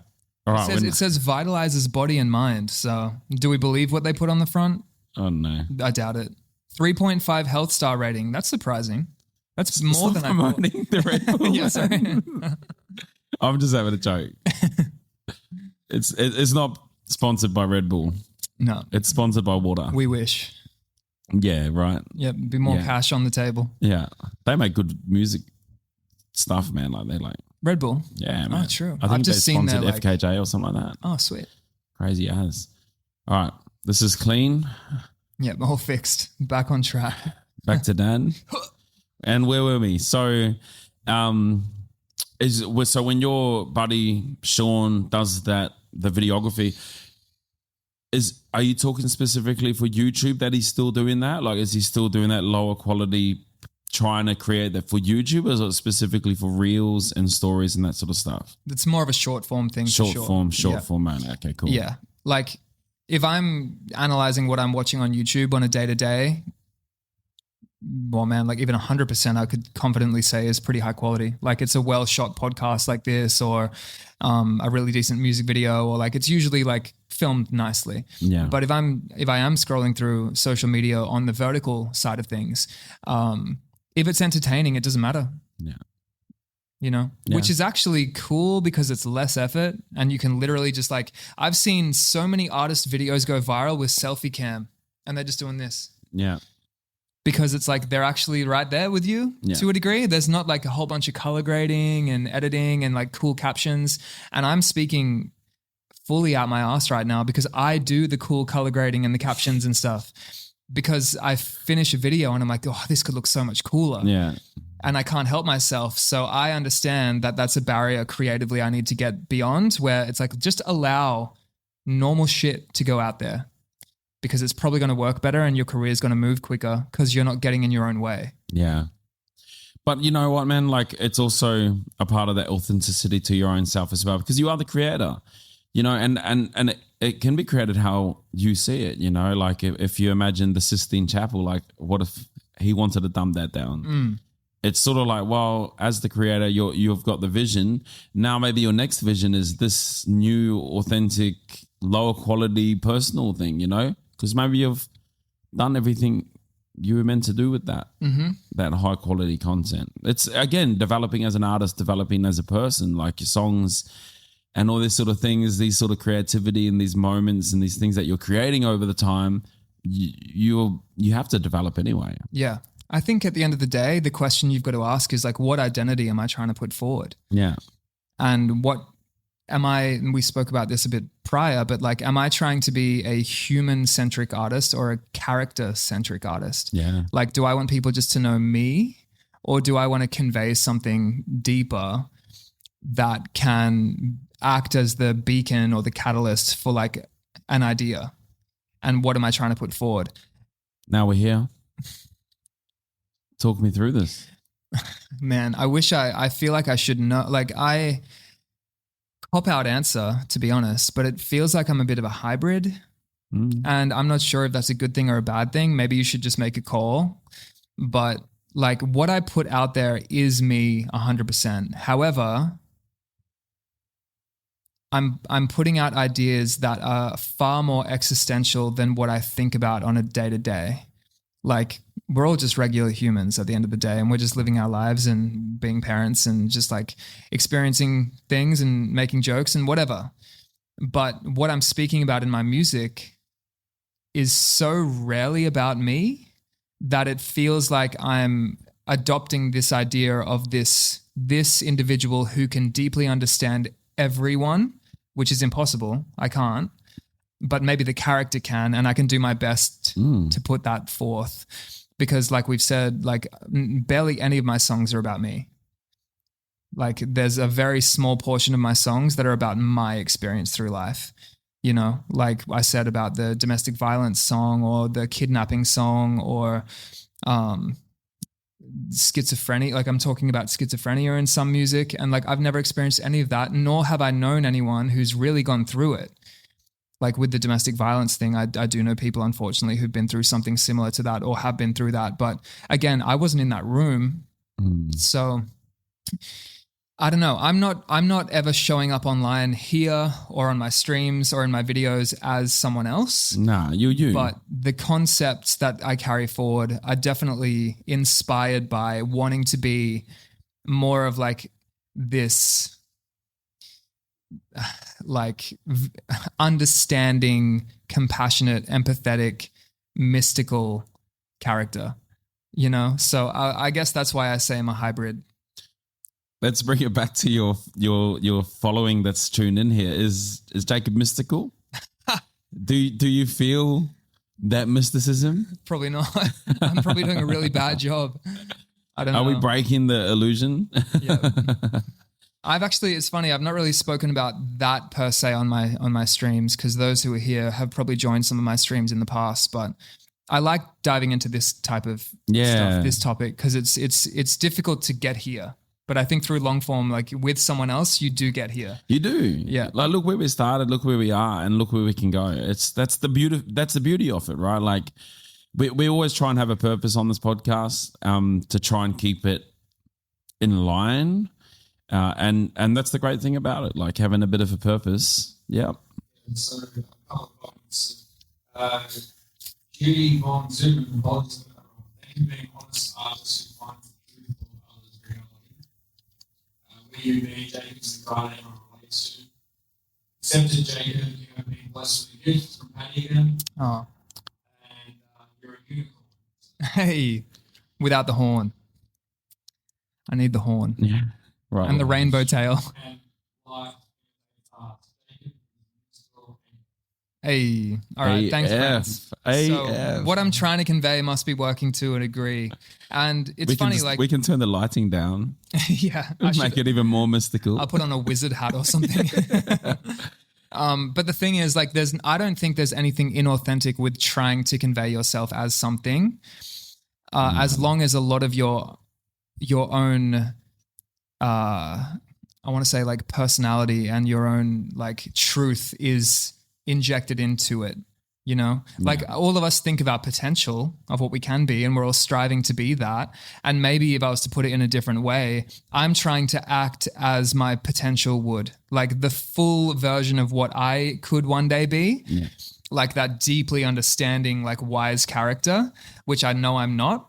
But if I can try and embody that to the best of my ability, then I'm moving toward that both professionally and personally, you know? Yeah. So, yeah. Well, and the other thing as well is that, like, as artists, we tend to have a responsibility as well. And that's so you got to, like, you know, you've got this mysticism, this character, like you're talking about, versus who you are. But the other thing that you got to, like, shine the light on is, as artists and musicians, we have a responsibility sometimes. I feel a deep responsibility. Like, when I'm writing, I want to write for the voices who are not being heard.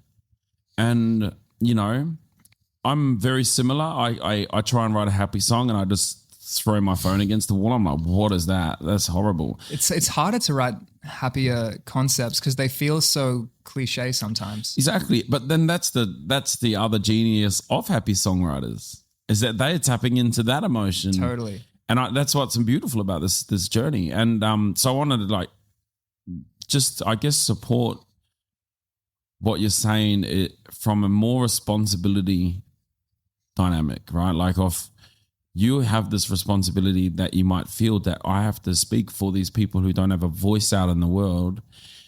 And that's sometimes in its own thing absolutely authentic, in not being a character, in being the muse. That's what muses are. Like, our job is to speak. Like, you look at all the biggest Bob Marley, all the Bobs, you know, amazing, right? And their job was to speak. Like, Bob Marley was to speak for oppression, and John Lennon, you know, there's a responsibility in our artistry to speak for the silent voices that don't have a voice. Yep.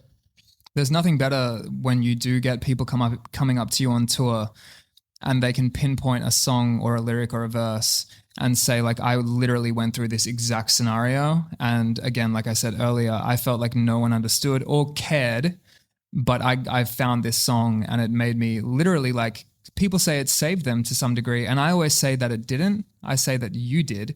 And my song might have been the soundtrack to it, but they found the strength through whatever means they found. And if that's my song or not, either way, to carry on. Yeah.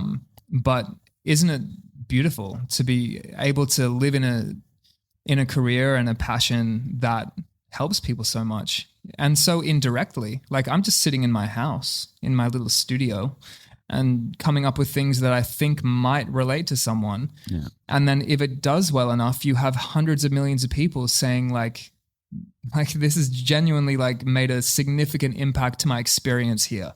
It's like, fuck, like, what else would, I can't think of anything else that I would want to do. Yeah. You know?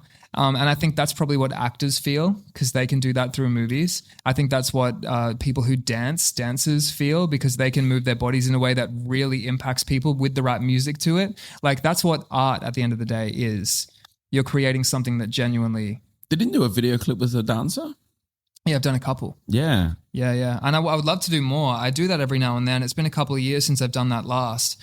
But there's certain songs which I feel like really suit choreography. Yeah. So finding those people is always really fun. And then they show me what they've come up with. And I'm always just like, holy shit. Yeah. Like, this is so beautiful. So, yeah. Yeah, it's Yeah, man. Well, this is the importance, right? It's like we're seeing venues a lot closing down and struggling. So we're losing places for people to perform in the real world. In Australia, I don't know people who are listening around the world, but I think every country's going through their own problems. But from a music industry perspective, we are seeing quite a lot of difficulties for artists to express. We're seeing quite a lot of difficulties for people who don't fit the mold to get out of working a 9 to 5 in order to live their purpose. And I think that's like what I want to bring the conversation back to is you've gone from this journey developing this online persona and this online profile. Now you've built this online persona and you've got to now go out there and perform it. You've been to Europe. How much times have you toured? Like over that 10-year period, when was your first tour? Talk me through this. First tour probably would have been around 6 or 7 years ago. Yeah. And I did some stuff in America as well, which wasn't. Did you find most of your, like, sorry to cut you off on Yeah. that, man. Were your most of your profile offshore? Yes. Okay. Cool. Yeah. Australia has always been a harder one to crack. Not that I've really tried, like, especially when Triple J, I don't think it's as big now, but when it was like a really big thing, it still is to a degree. I just never submitted. I never really tried to get on, It's just the stench it's been in the room for a long time, that with Triple J. Triple J. It's just, Oh, bro. It's like every single Australian artist feels like that's the only avenue. And maybe it is, but and maybe that's the problem. exactly. Like, yeah, it's like, does the radio curator like you enough or like your friends enough if you're in the group? Yeah. Sorry, anyway, to cut you off on that, but yeah, I'll let people know. So that's good. So yeah, back to your tour. Yeah, like the touring. Yeah. Yeah. So yeah, I did it with Nikki. I think it was either Nikki or Kevin, who's a cinematographer of mine the first time. Pretty sure it was Nikki. And yeah, we just went around on public transport and which was a mission, because we didn't realize how crazy that would be trying to get to so many countries just on trains and buses and Ubers and whatever. But that was the first one. And then, yeah, I've done multiple since. Had to can a few of them throughout COVID. But that's when I did more of like the online no tour kind of thing. And I had people tune in for that. Yeah, I mean, if in regards to touring, I would say it's still a very important thing for an artist because seeing someone in person cannot be beaten. And as much as you try and have an intimate friendship with people online, which is possible, and I think I've done that quite well, when you're seeing someone in person, you can see their eyes and them resonating with you on stage. Then you do meet and greets and like, it's just superior. It always will be. It is, man. And so for that, I want to go back to that US first tour. What did you do onshore here in Australia? How much work did you put in while you're here before you left the country? And when you land, how much more work to execute? Not the basic stuff, not just like arriving, but like what I'm talking about here is one place is not, they've not bought their tickets. You've got to tell them, hey guys, like I've got a few tickets there, all that, these sort of areas and these components. But yeah, so Australia, what's the work before you leave, and then the work, because we're talking about execution here, executing a good tour. So I want to go from that first tour. So yeah, let's go. For sure. I mean, there's just a ridiculous amount of rehearsals before you leave and identifying what the set list is. Also having enough songs off the set list for if people ask for something, or in the meet and greet, if someone comes up to you and says they want a specific song, if you feel like you want to, you remember how to play it because there's a lot of the time you'll write something, record it and move on and you just forget how to play it. So just being more aware of that kind of thing and being prepared in advance. But honestly, it's rehearsals, whether that be solo and you're figuring out your own set with a loop station or an SPDSX, or you have your playback rig with Ableton, or if I'm going with Luke, who pretty much runs Ableton on tour with me, he'll also play a bit of synth, SPD, and guitar. He just has like a spaceship on stage. And we'll rehearse a whole bunch. I'll be promoting the tickets for ideally at minimum 3 months in advance. It's nice if you have a bit more time, but usually it's about 3.5 months, and I'll be running ads for those. Everything else is always organic, but if I'm really trying to pinpoint a location, it has to be ads. So I'll be running ads and making videos for each of those territories. Like, what's up, Bucharest? I'm on my way. Like, I'm coming in a few months. There's only this many tickets left. Come through. And you're just running multiple versions of those ads as long as you can with whatever budget you have available. Ideally, you sell out quickly. That's the plan. Sometimes you don't. It depends on the territory. But, you'll have everything packed. You've got to get a carnet sorted, which is a document proving that you're not selling your equipment overseas. So I need to pretty much list out my guitar strings, the camera I'm taking, the battery, and like everything, and all the value of it. So every time you go through border to border, they're stamping that and checking everything to be like, yep, you still got it all. It's so tedious. Yeah. It's the worst, but you need to do that for a lot of international touring. And that's quite expensive, sadly.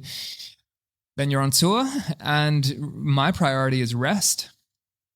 If there's still a few tickets left for various venues, like Germany, for example, doesn't sell as well for me. I've got to push harder for Germany. So I'll continue promoting Germany, for example, throughout the other shows and using footage from those shows to kind of make it look more sick. And once I'm off stage and I've done a meet and greet, which is usually everyone, and that usually makes me really sick after a while because I'm sleeping a lot less. So, I had almost 1,000 people in Romania come to my show, and I met everyone. Wow. After the show, I just jumped off stage and went to the merch desk and met as many people as I could. That's amazing, man. And that takes hours and hours and hours. And you want to meet them as well. You want to be like present as well. You don't want to be like, hey. You want to be, how are you? Like talking with every individual person. Yep. Deepening that contact, deepening that connection. Mm-hmm. Which for the people at the back of the line, they're just like, bro, like, can you hurry up? Can you speed it up? But a lot of the time with those meet and greets, the venue's like, hey man, we have to close. Like there's a curfew, and they kick you out. Dan will yell at you. Exactly. Yeah. He knows exactly. Well, that's good to know. Next tour, I'll be right here. But they'll usually come to you and they'll be like, hey man, like we've asked you 3 times, like you have to leave. I was like, okay. So then we'll pretty much take everything and everyone out to the street and just keep going. Nice. So even if it's raining, which is a lot of the time over in Europe, we just hang out on the street with a massive crowd of people. You play in the street as well. And it's beautiful. And once everyone's gone, if I'm with Luke, luckily he's packed everything up. Because what else is he going to do in that time when I'm speaking to people? But if not, once that's done, I'll go and pack up, or I'll just rip everything off like without even rolling leads because I need to get out of the venue and just like chuck it somewhere for a period of time. And then after that, you jump in the tour bus and sleep for as long as you physically can. Otherwise, you're going to die. So I'll sleep until probably 2 p.m., maybe even 3 p.m. if I can. And you're talking like finishing up, like midnight 1 after everything? No, it could be way later than that. It could be like even on the bigger shows like that, it could be like 3:30, maybe even 4. Wow. Like people want to stay and they want to chat and they'll wait usually. Yeah. On the smaller shows, you'll run through it a bit quicker and you might get out at 1 a.m. if you're lucky. And I'll just sleep as long as I can. The thing about tour is luckily I've been to Europe and UK enough where I've seen a lot of places, but when you're doing it that way, you don't get the chance to see much of the countries you're in because you're sleeping. It's there for work. Yep. And then when you wake up, you're almost at the venue. So you sound check and you eat something and you just do it again.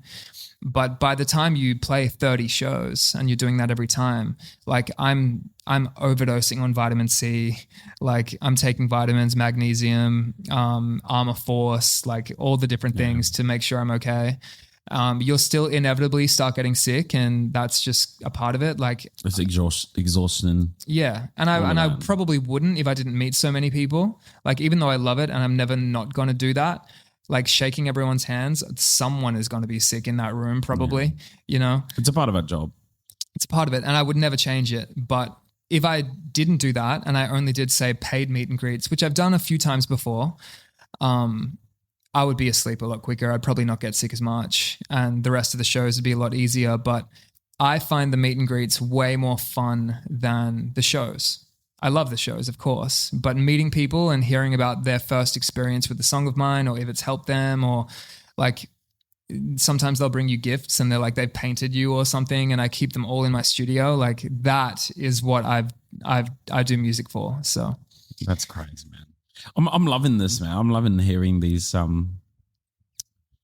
As much as probably everyone is hearing these amazing stories, and I think just getting to like show who you are as a person, you know, outside of the persona, you know, and we touched a little bit on the lowly land. It was there. Yeah.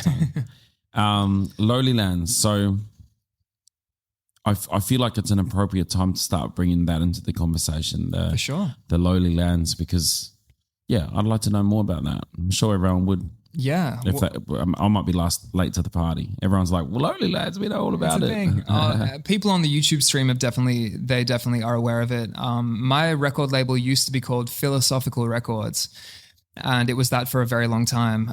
But I never was fully sold on the name, and I wanted something a little bit more specific. And if I'm really to dive into this without making it a full-blown thing, with us talking about persona, when I was thinking about this like wise, mysterious character that, you know, I feel like is really cool in this like almost like anime kind of thing. Not that it had a name, but I always liked the name Lowly Lyricist.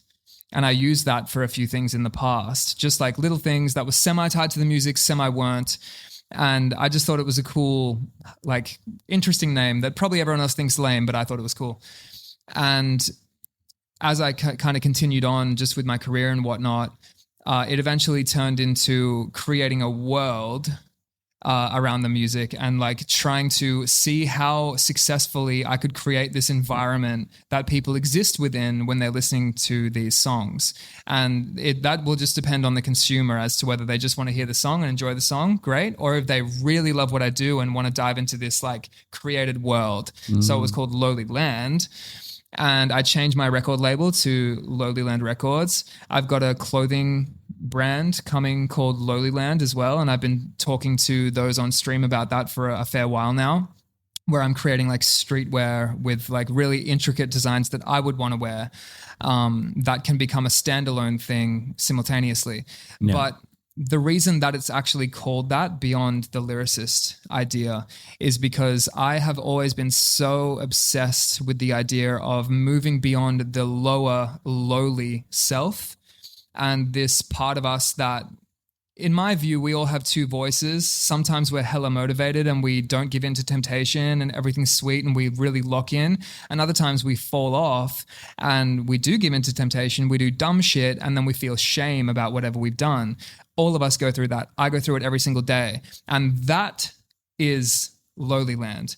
So the slogan is exit Lowly Land at all costs. That's the idea, where I want to hopefully through my music and the things I talk about and the way that I am through life help motivate and inspire people to remove themselves as much as possible from that lower self to hopefully start to embody and build habits in the higher self who is actually, you know, productive and compassionate and just a good person in society at the end of the day.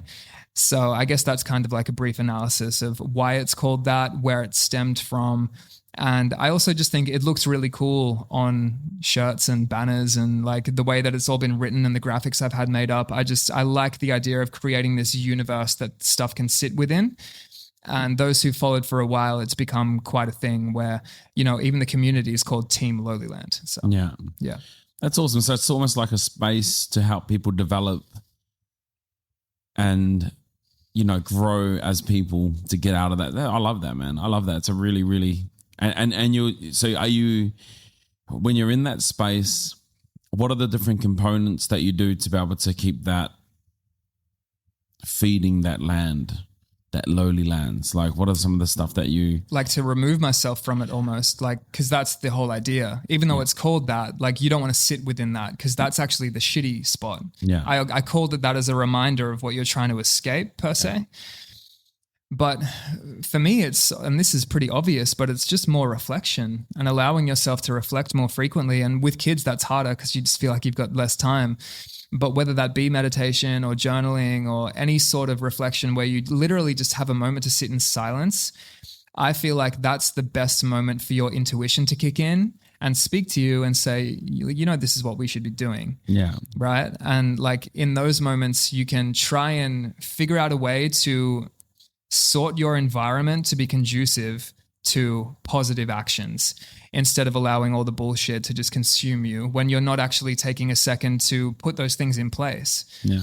For me, at least, like say I'm speaking about my house or where I live or where we live in our houses, like you can do so much in that environment to make sure that you're not slipping up frequently and doing shit that you know you shouldn't be doing.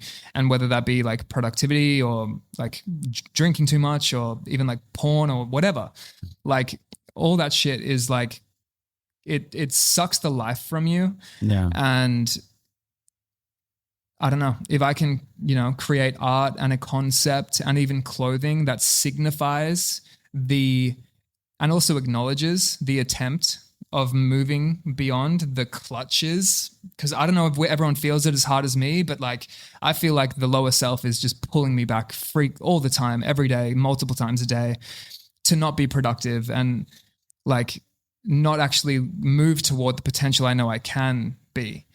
And maybe because I've been so in tune with who I want to be, I'm also so in tune with how shocking I could be.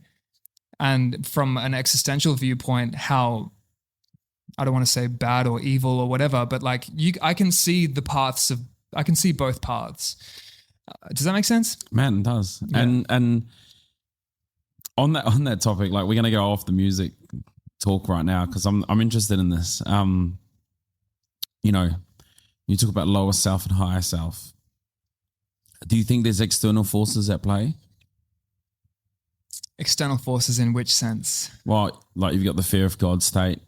It's a big conversation in the music industry.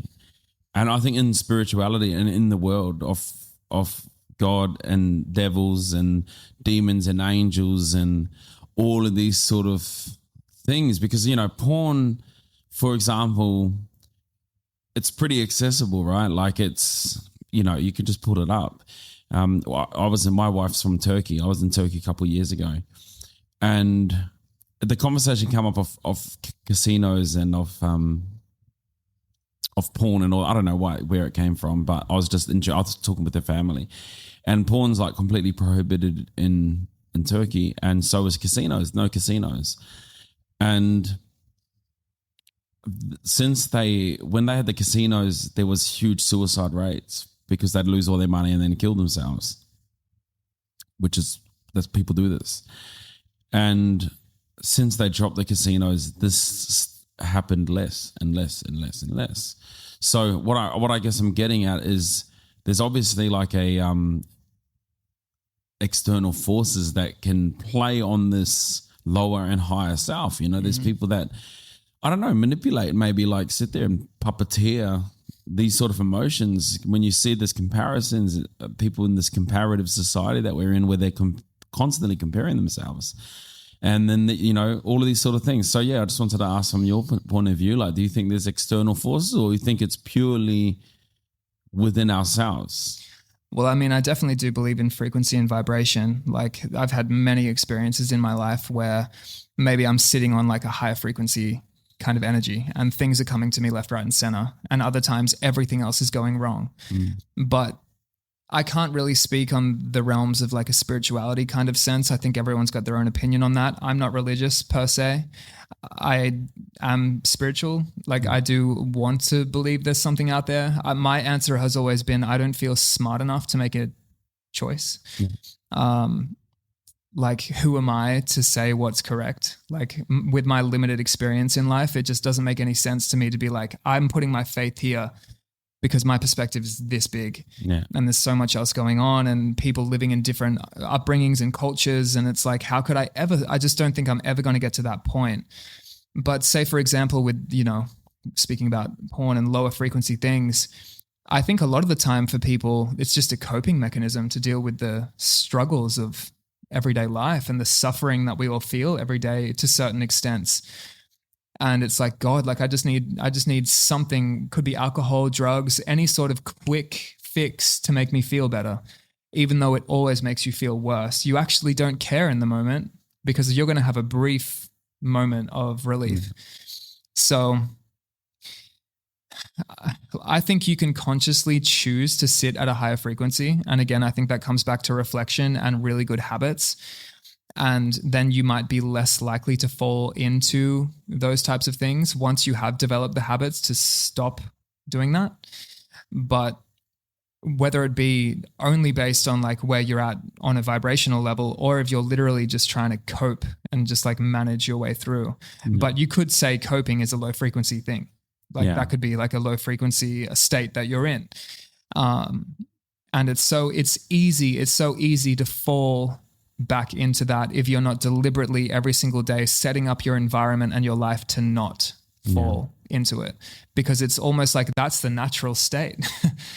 Like that's so much easier. And I guess that's why you say you're falling into it rather than climbing up out of it. Like there's more effort in climbing out of it. And that's why there's so much more, it feels so much more noble. And like you deserve certain things when you've put the effort to actually kill those temptations and diminish them and remove them from your experience. And some people are more prone to fall into addiction than others and whatnot. And I think I'm pretty lucky that I don't have an addictive personality as far as I'm aware. Maybe if I was to stop drinking caffeine, I would find a completely different scenario there. But it's difficult for me to say that there's spirituality at play. I know that a lot of religious people would say that it is like the devil or whatever trying to pull you down or something.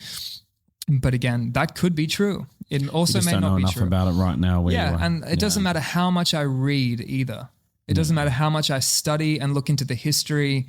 Like it just seems like such a massive question. I don't believe, and this could be a self-limiting thing, but I just don't believe I have the intellect to make a call. Yeah. So, I mean, that's it's a humble thing to say. It's comes from a place of humility to be able to accept like some things maybe we're not meant to know. Like, do I need to know how that TV works? Like, I don't really need to know. Mm-hmm. I just need to know how to turn it on and off, for example. Like, I think that's, that's fair enough, man. It's fair. I was just wanting to go a bit off topic here, but I think it's still on topic. No, I love it. I think it's a really cool combo to have. And what's good about this type of conversation is everyone's going to think differently about it. Yeah. And that's kind of what brings in an interesting dialogue. It also brings in conflict, as we all know, with those types of combos. But religion... Yeah. And then spiritual and all these sort of things, it's like your three big no dinner talk. Totally. But like on a podcast like this where dialogue is the purpose, I think it's awesome. Yeah. Having it brought up at a family dinner, I'm like, get me out of here, please. Yeah. Not that really happens with combos with our families. So I'm pretty lucky, I think. And why don't we bring it back to the people listening in?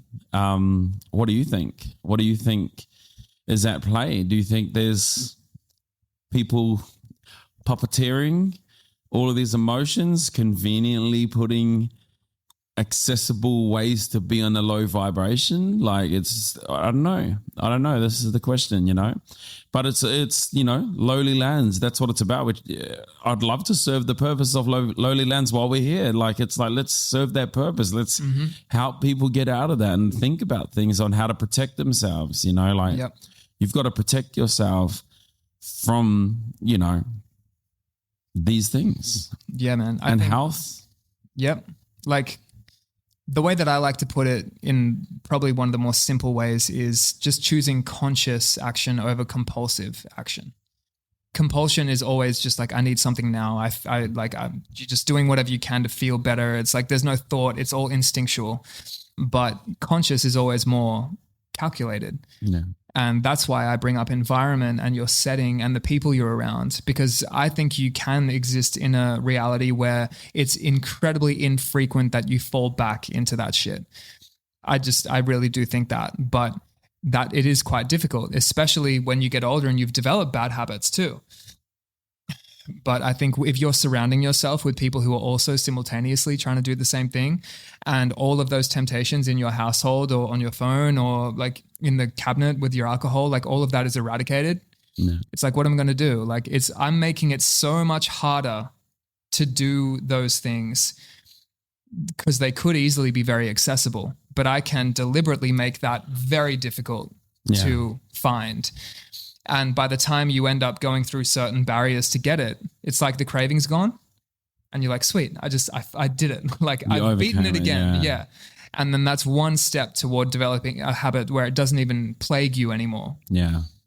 And that's a big part of developing as a person and working your way through it. Yeah, it is. Most things are coping mechanisms that you see, you go through it. I'm like you, like I don't have, thankfully again, it is a thankful thing. It's a big thing I've got gratitude for, is much of an addictive personality.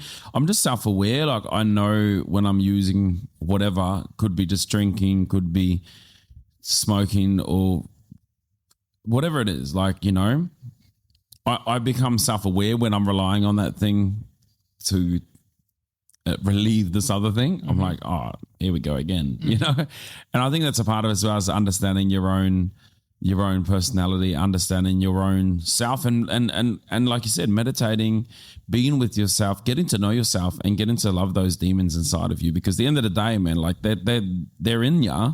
Yep.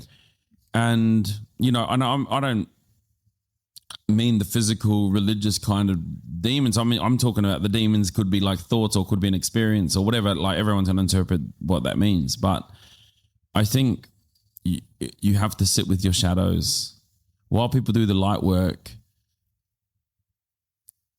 it's the shadows that you've got to really work on, right? More than anything else. I think there's heaps of strength in the negative emotions. And if you can pull upon them in a positive way, hell yeah. That's like it almost feels, that's maybe like going even back to like writing sad music. Like to me, there's so much depth and intricacy and power within frustration and anger and sadness and all these different things. And it's so easy to get swept up in them in a negative sense. But if you can kind of harness that and use that in a productive way, like especially anger, if you can harness the rage and the anger inside of you to do something good, like what better fuel is there? Yeah. Like instead of letting it consume you and doing something stupid, like punching a hole in the wall, like there are ways to direct the energy. Yeah. And so, like it's a lot easier said than done, but it is possible for sure. Well, one example is this exact podcast. For me, it was me frustrated at the industry.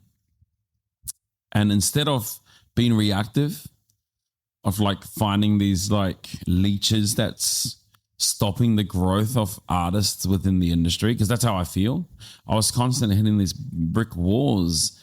And I was like, what's going on? And it was just the industry was pissing me off. Like the industry, right? Like I'm not talking about music. I'm talking about the gatekeepers of the industry that determine whether I get a career or not. This was pissing me off and it was driving me crazy. And I was getting angry and I was like, they were late with paying me, or they'd be like, oh, we found the new agent for this venue. And then suddenly you're irrelevant because you're not mates with that person. Anyway, I was getting all this anger. And it's alchemy, right? Like that's what alchemy is, right? It's like taking that poison, turning it into an antidote. It's like a snake bite. It's the same thing that kills you. It's the same thing that saves you. And understanding that of like going, well, I can bang my head against that, or I can channel it into exactly what this is of like, let's just talk about it with other musicians. Yep. Now it's productive. Now all of that anger, that's what drives me, because it is anger that drives me. I'm really angry at the industry. It drives me to, instead of using it as a destructive energy, I'll use it as a productive energy. Yep. Yeah, man. I feel that like I've had very little good experiences with the music industry, and I've had so many people, regardless of kind of like things that I might have done or views I've got or what, and maybe like I shouldn't even feel like that's a part of it. Like they can make their call regardless of where I think I am. But whenever I get various emails or phone calls where they're like, "No, you're not it." Like, "No, we're sweet. Like we didn't get it." And it's just like, I'm pretty good at absorbing that and just going, okay, and just moving on. But like, there's always going to be a subconscious part of you as a human being who's like, oh, again. Yeah. Like, and so being able to use that as honestly one of the best fuels that most people use to get successful as fuck you energy. Yeah. Like, okay, well, I'll prove all of you wrong. Like, it's Yeah. going to be so fun and honestly quite easy, I feel. And when all of you come running at the end of the day, that's going to be glorious. Yeah. I can't wait. And like, I've written songs about that. I've written a song, Black Sheep and Black Sheep Part 2, which is about the industry. And it talks about pretty much that exact concept. And it's really like this abrasive, aggressive kind of music with the lyrics, which is pretty out of the ordinary for me. But it was kind of just my outlet, I think, of all of these years of my fan base and audience obsessed and loving all this music and feeling something from it, to this complete polarizing view of you are nowhere near good enough. It's like, how do I mentally how do I understand this when there are hundreds of millions of people out there saying that this has changed their life? And I'm not incentivizing them to say that, because the internet's honest as hell. It's the one thing about the internet. You know, like they're going to tell you instantly if you're full of shit. Yeah. And I'm lucky that I never get hate comments versus especially the Australian industry, just going like, nah. It's like, okay, like I'm just going to go over here with the people who understand what I'm doing and not try and prove myself to you anymore, because I know for a fact that this is working and I'm sustaining my whole family off of it. Like there is people listening, people watching, and I'm getting paid to live my life and make more music and more videos, regardless of your opinion, because I'm not in your cool kid club. Because that's what the Australian music industry is. It is. It is. And no one wants to say it. I know. No one's comfortable saying it. It's like, if you're not in the cool kid club, like I've got plenty of friends who are in that club. Yeah. I could easily go to the parties they go to and mingle with them and probably end up in that same situation. But whenever I've tried that years ago, it just felt so contrived, like we were saying before, and the peacocking and the superiority. And I just wanted to die. Yeah. I was like, I hate this so much and I just can't fake it. Like, I'm not going to lie. Like there's a few times where I've tried to fake it just to see, but I couldn't. Nah. Like I had to leave because it's just so bullshit. And I can only imagine what that looks like higher up. Man, you're bang on. And this is a topic, again, that I love that's come out because we're both dads. We're dads. Got to say that one more time. We're dads. It means, I want to add on to that. We're not just dads. We're husbands. We're partners. So this is not just a word. This is a responsibility to that. It means on Fridays into Sunday as a musician for me, I'm gigging. Monday to Friday, I need to be home. I need to be helping my wife to make sure she's handling the load, because it's hard being a mum. So I got to be a husband, and then I've got to be a dad, which means that I barely have energy to go and fake at some random event. I'm like, but that's the way it is. I can't do that. So I'm like, well, I'm doomed. I can't become a musician now. Why? Because I can't go into those rooms in order for me to create the connections.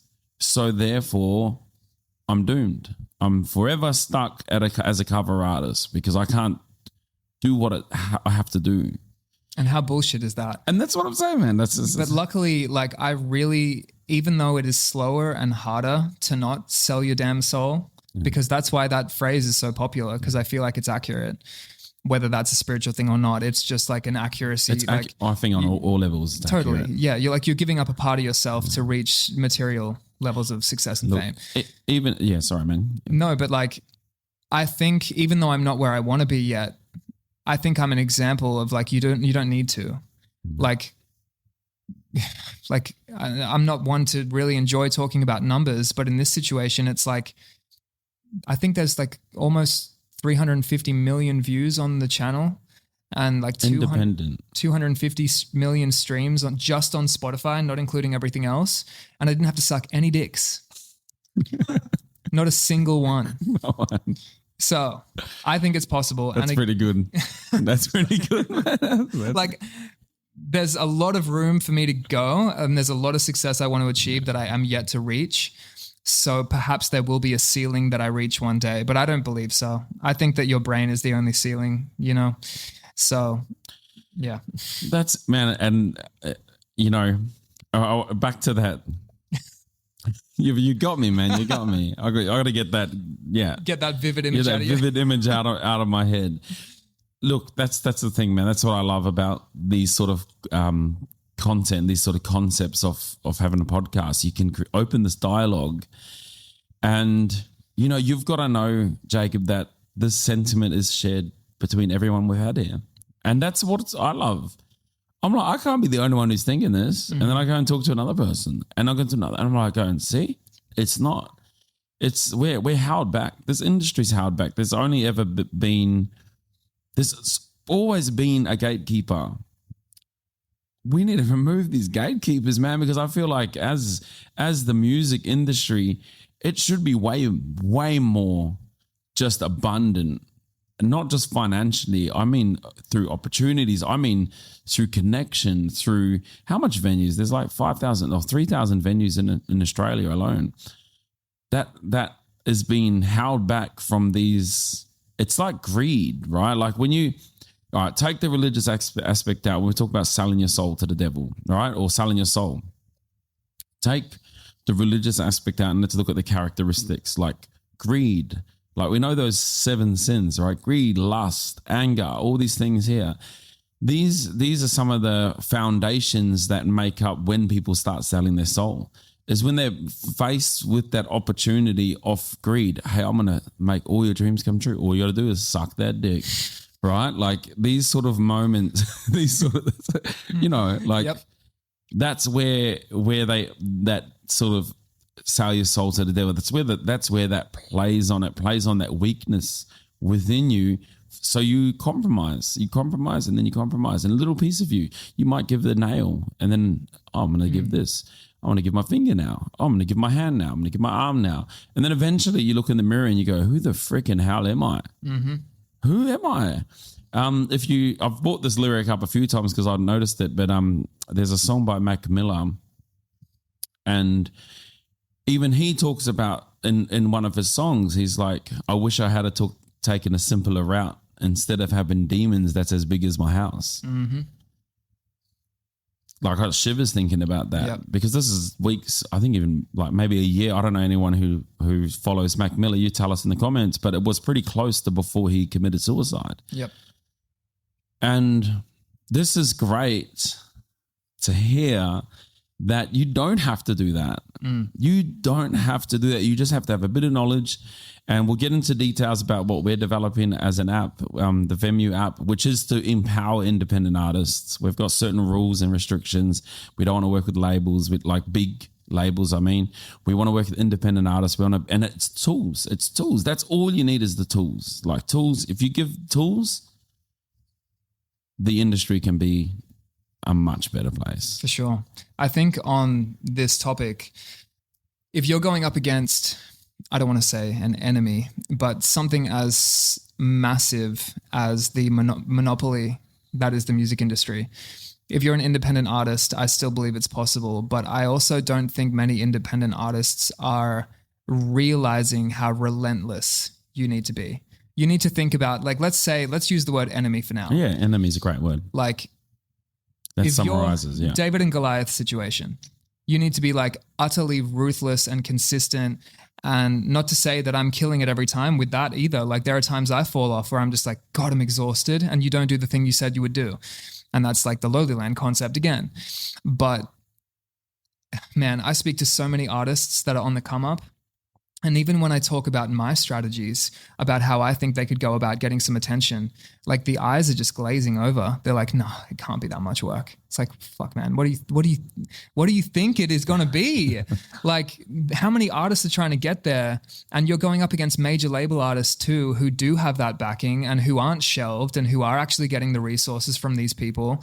Like, you need to be creating these strategies where you can be so damn consistent with music and short form and long form and alternative versions and shows. And you can't be doing all of that yourself. So finding your own team, I'm not going to say whether that's in industry or out of industry, because everyone has different experiences. We can't just say it's all bad, because it's not.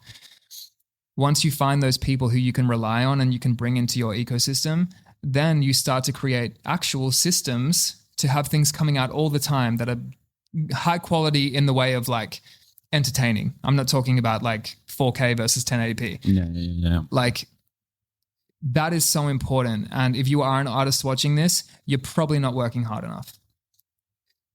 Watching that show on the weekend is actually hurting you. Yeah. And again, I'm not outside of this. Like, I'm talking to myself here too. Yeah.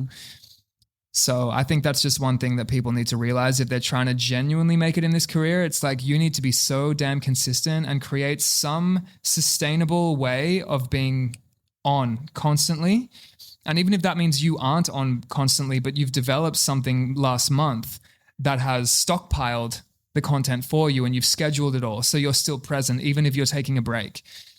You just have to be really conscious and thoughtful about all of this stuff, because most people, including myself, I'm always a part of this, is you'll go so hard for 3 months, you'll see some actual progress because you're like, man, I'm being full on. And then you take 3 months off because you just burnt out. And then all of that is just redundant and rewinds, and you've got to kind of start again with maybe a few extra fans. Yeah. It's difficult. Man, and there's definitely like like one thing I've noticed is there's a big essence of naivety. A lot of people are naive of how really serious this industry is. Like, this industry breaks people. It absolutely destroys lives. It absolutely destroys, like, man, I've heard the stories over and over and over again. I've had thousands of dollars taken from my band, from managers that I let into my ecosystem. And, you know, I'm like, wow, I've run events that have failed and left me in debt to paying all these people back. I've done that because I took the risk, you know, but that risk didn't pay out. Therefore, I'm left like it's man, it's hard industry. It's a tough industry, right? Like, and yeah, you're right. People need to understand how serious it is to step into this industry. And that's why you only do it if you're obsessed. Yeah. Because if you're only doing this because you want fame, like, well, how long are you going to hang on for if you don't actually love it? Like I said in the previous part of this chat, like, I have tried other things simultaneously with music. Like, oh, this could be like an additional venture or whatever that's kind of like semi-attached but also not. And my passion wasn't fully in it, and it might have lasted maximum 6 months before I was like, I despise this thing. Yeah. But music, for me and my subjective experience, I could do it all day, every day, endlessly, and never feel tired, apart from needing to sleep. But it doesn't burn me out mentally. It's just so exciting every single day. And that to me is the indication that I found my purpose. It's like, I've tried so many other things and they've all fucked me up. Yeah. This doesn't. I could do it for the rest of my life. Yeah. So if you're trying to jump into this industry and you're like on the fence, have a bit more of a thought before you jump in to see whether you can learn to love it as much as you need to, or if you're never going to and you find something else, because it takes some time. It takes time, and you've got to have skin in the game.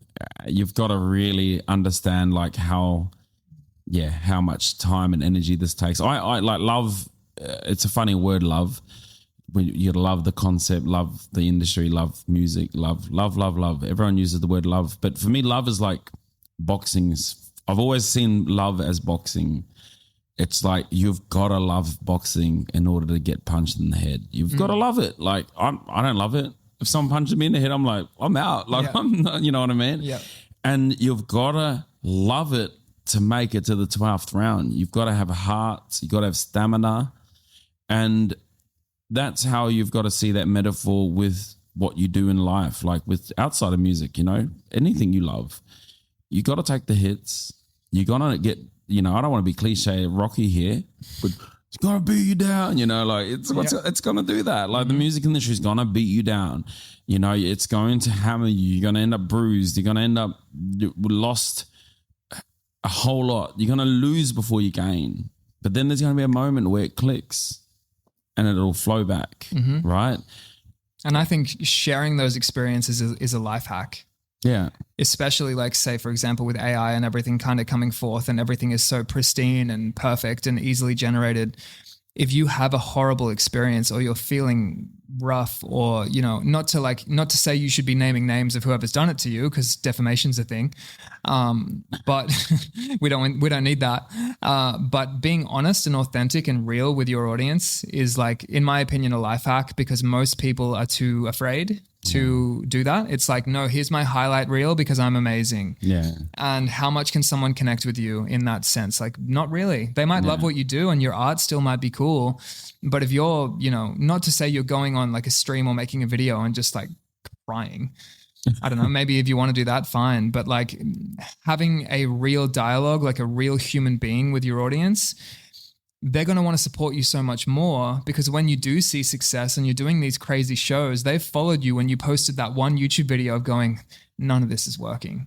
And I've tried so much shit and I just can't figure this out. I'm obviously not going to stop, but I've tried this for years now and nothing's working. And the people who are watching that, when they see you performing for like 5,000 people one day, they're going to just be obsessed with the fact that you're someone who literally had that hero's journey. It's just the greatest. So like we should never be scared to share some of our more real, even like negative thoughts online. If you're not doing it just to like gather sympathy, like if you're just trying to share your experiences, because people can tell if you're just like, please comment something that makes me happy.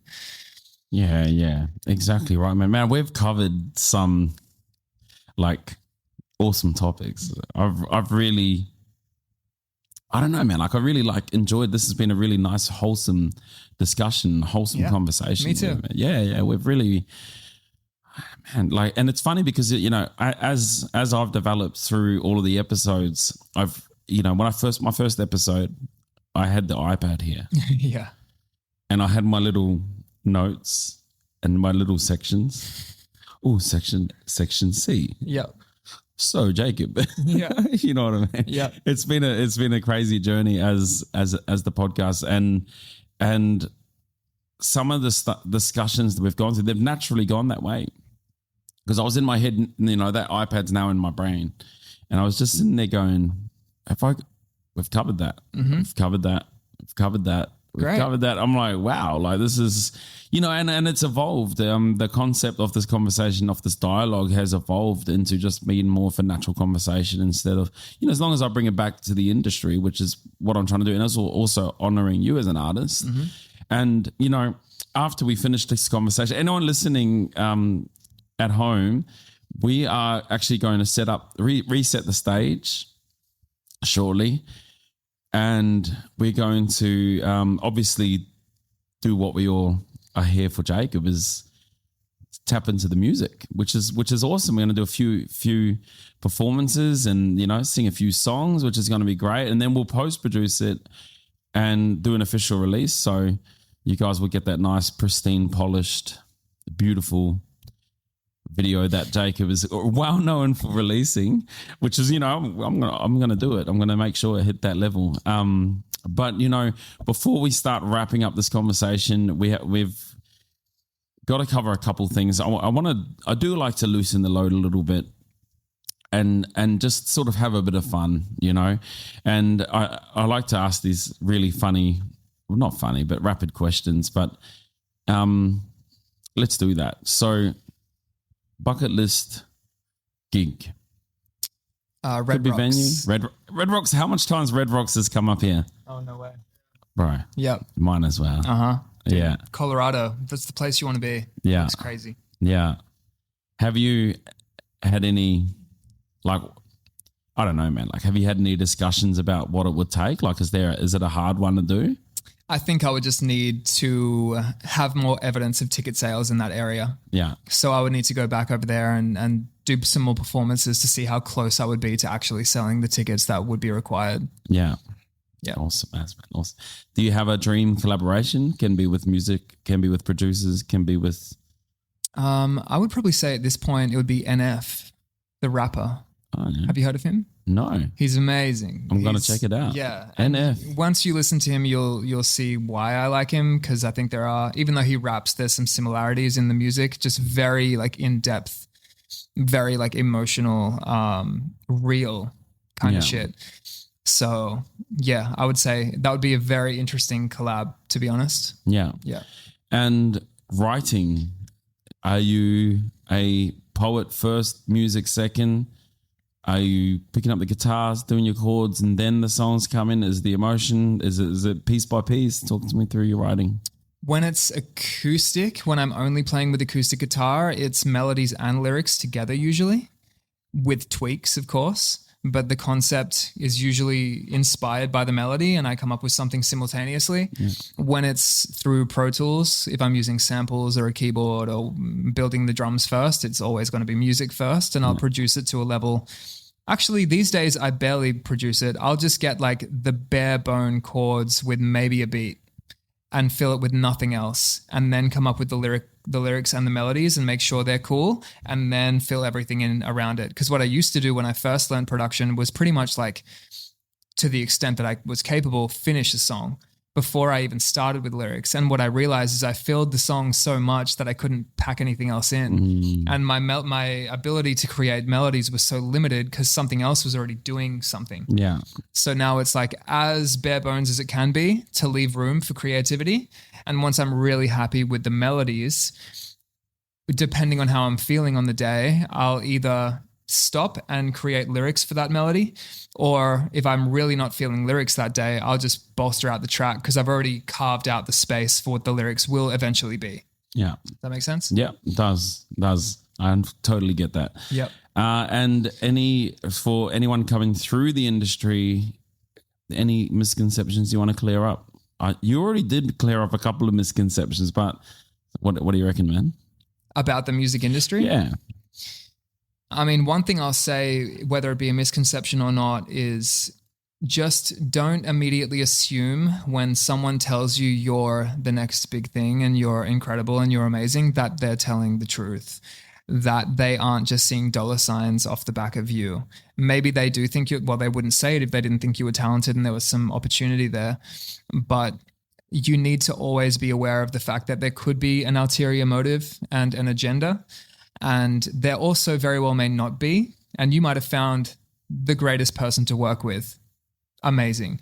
But keep your guard up, not all the way, because you don't want to kill opportunities, but keep it up to a degree where you're keeping yourself safe, because there's a lot of people out here who are going to tell you a lot of shit, especially when you start seeing success, that once you do sign with them, they vanish. And they're present. And here I am saying, let's loosen up the load. Oh, sorry. No, that's my fault. I was like, man, what am I doing? That was meant to be before we loosen up the load. Yeah, that's just a word of warning, I guess. Yeah, that's it's good. A real thing. It's right. It's right. You're right. That people should experience, or not experience, but people should be aware of. Yeah. Yeah.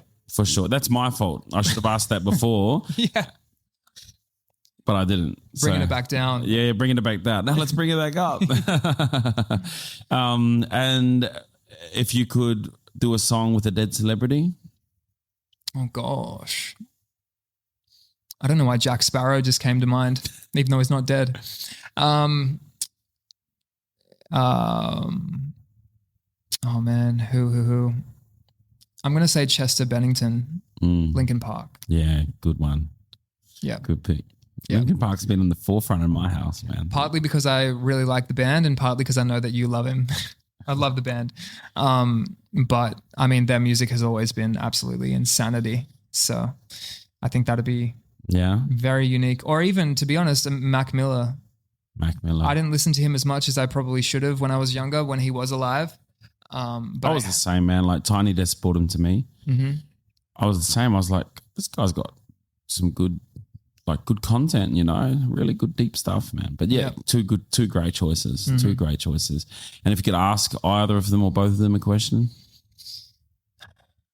Man, it's tough. Oh man, off the top of my head, I'm not really sure. What would I ask? What would I ask Mac Miller if I could ask him a question?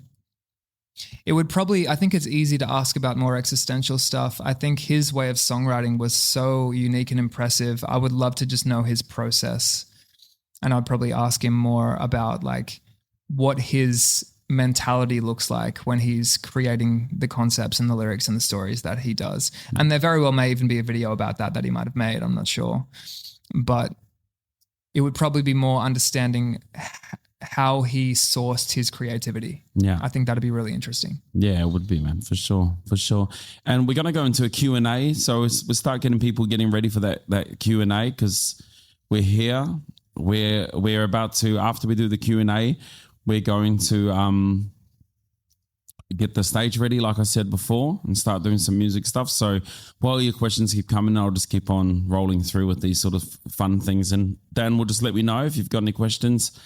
Just throw them down wherever you throw them, down into the comment section. But yeah. And so what about your favorite writing spots or anything like that? Do you have any? I think I've gotten to a pretty cool point of not really needing one.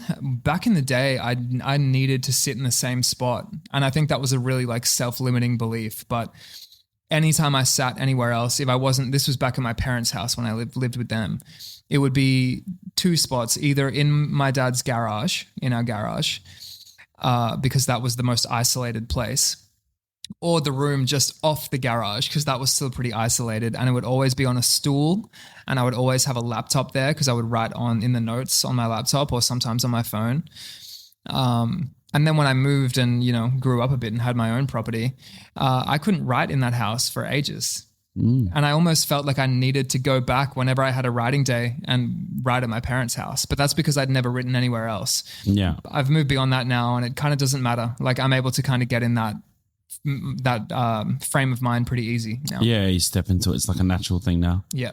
Yeah, I know what you mean, man. I feel you on that one there. And so all of the topics we've gone through, is there anything we've missed out that you feel that you haven't? I think we've touched a lot, man, from like existential stuff to more technical stuff. If this is kind of going out to more like artists who are just on the come up, like I really just want to emphasize authenticity, and like that doesn't mean that you can't sign with people. It doesn't mean you can't have management. It doesn't mean you can't have connections. You can still be just as authentic, but try not to create a character that you're not obsessed with, that wasn't your choice, because if that becomes successful, you're stuck and you have to continue on with that. And if you decide one day to show your true authentic self, your massive following is going to be so confused and they're just not going to be into it. So from the very beginning, if you can just maintain your authenticity and really sing and write and create from your soul and your heart, once you see success, you'll know that is you people love. Yeah. And that's sick. Like it's a great feeling. We got a question? Yeah, big shout out to Patty. So just been on me the whole time. Have you ever suffered from writer's block? I don't believe in writer's block anymore, but I would say when I did believe in it, yes. The times that I suffered from it was just after finishing a song that I loved. So say if I bring up Breadcrumbs again, I finished that song. I thought it was a great song and I thought the story was really well told. It took me 3 months to write something else because I was like, how am I ever going to come up with anything that cool again in my mind? So I would sit down to write and nothing would come because the only thing I could think of was I just created probably, in my opinion, the coolest song of my career. I don't know how to do that again. It was all a fluke. Like everything's a fluke. I don't know what I did. And eventually you get beyond that and you realize that every song is going to be different regardless. And you also don't know what goes well, like we said. So I've experienced that a few times where if there's a particular song I've written that I think is leagues above the rest, it's harder for me to write the next one because there's a part of me going, you can't do that again. It was all by accident, So yeah. You also made a suggestion fairly early on this podcast. I think you could really write a dark song about algorithms. Ooh. I probably could. Yeah, I could do something pretty ambiguous. Cryptic is the word I wanted. Cryptic. Yeah. And we've got a couple more questions. So first, live from YouTube. Any goals for the number of new songs this year? And you ever think of lyrics while sleeping? No lyrics while sleeping, sadly. That'd be great. That'd be awesome, to be honest, if I could just wake up with really cool ideas. Maybe with AI. Just plug it tap in. Into your, just plug it in. Just wake up in the morning. Dude. Good morning, Jacob. Here's your songs you were thinking about last night. Imagine that. That'd be sick. Dude, for an experiment, I tried to create lyrics with ChatGPT and they were all shocking. There's not a single lyric that came out that I was like, oh, that's inspiring. I can use that. Like, no, wasn't it. What was the first half of that question?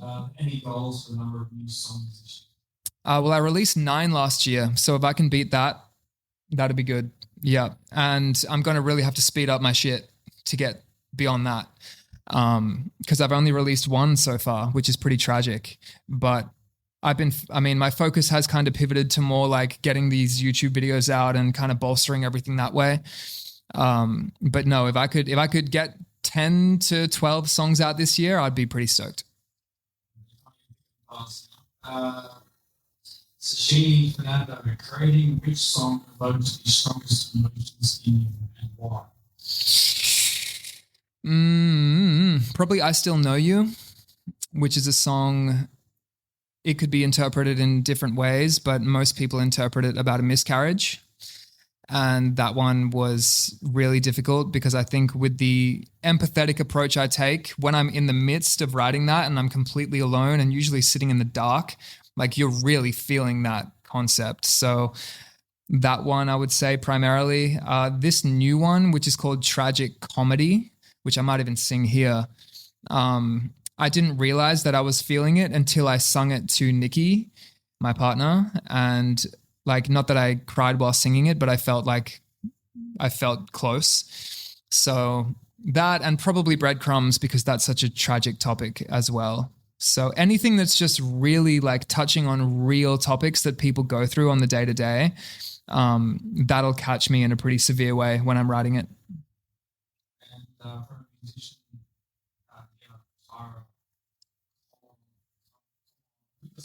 oh, wow.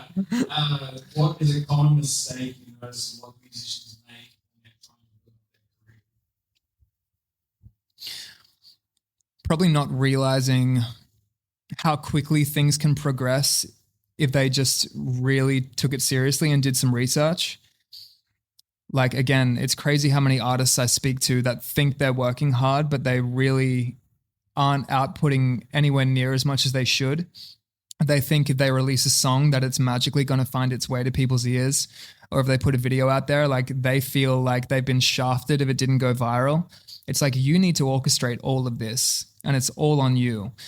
So if you're just starting and you're wondering why you're not getting views, it's because you haven't released enough stuff yet and you haven't analyzed that stuff enough to know what worked and what didn't. And even though there is authenticity and a genuine nature of things when you're creating, there is also the other side of marketing, and you need to be very analytical in the marketing side of things. And like, say every single Friday, you look at the videos you posted and you see which one got like even slightly more views. Why? Why did that get more views? Do the best that you can to figure out why and replicate that next week. Do it again and again and again and again. And all of a sudden you've discovered your own formula for creating things that consistently perform well, that people in the audience love. So I would just say that spending more time reflecting and analyzing your work in the eyes of the audience is how you're going to see a lot more success. And that doesn't mean that you're writing only for the audience, because I think you should still write for you and create for you. But that's one phase. And phase 2 is, okay, how do I get my authenticity out to as many people as possible? And that requires more, staring at statistics and analytics and figuring out what people are liking.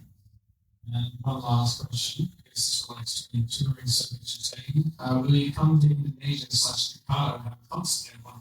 I've been trying. I really want to do Asia, like so badly. Whenever I look through my stats online, in Indonesia, Singapore, Malaysia, Thailand, like all of those are near the top for me. So I think it would be really spectacular if I could finally get there. I have no idea what kind of tickets I would sell, but I do think it would be pretty solid. So yes, I want to. I'm trying. And just I think sounds a question. We have a collaborative dance. Yeah, I'd love to.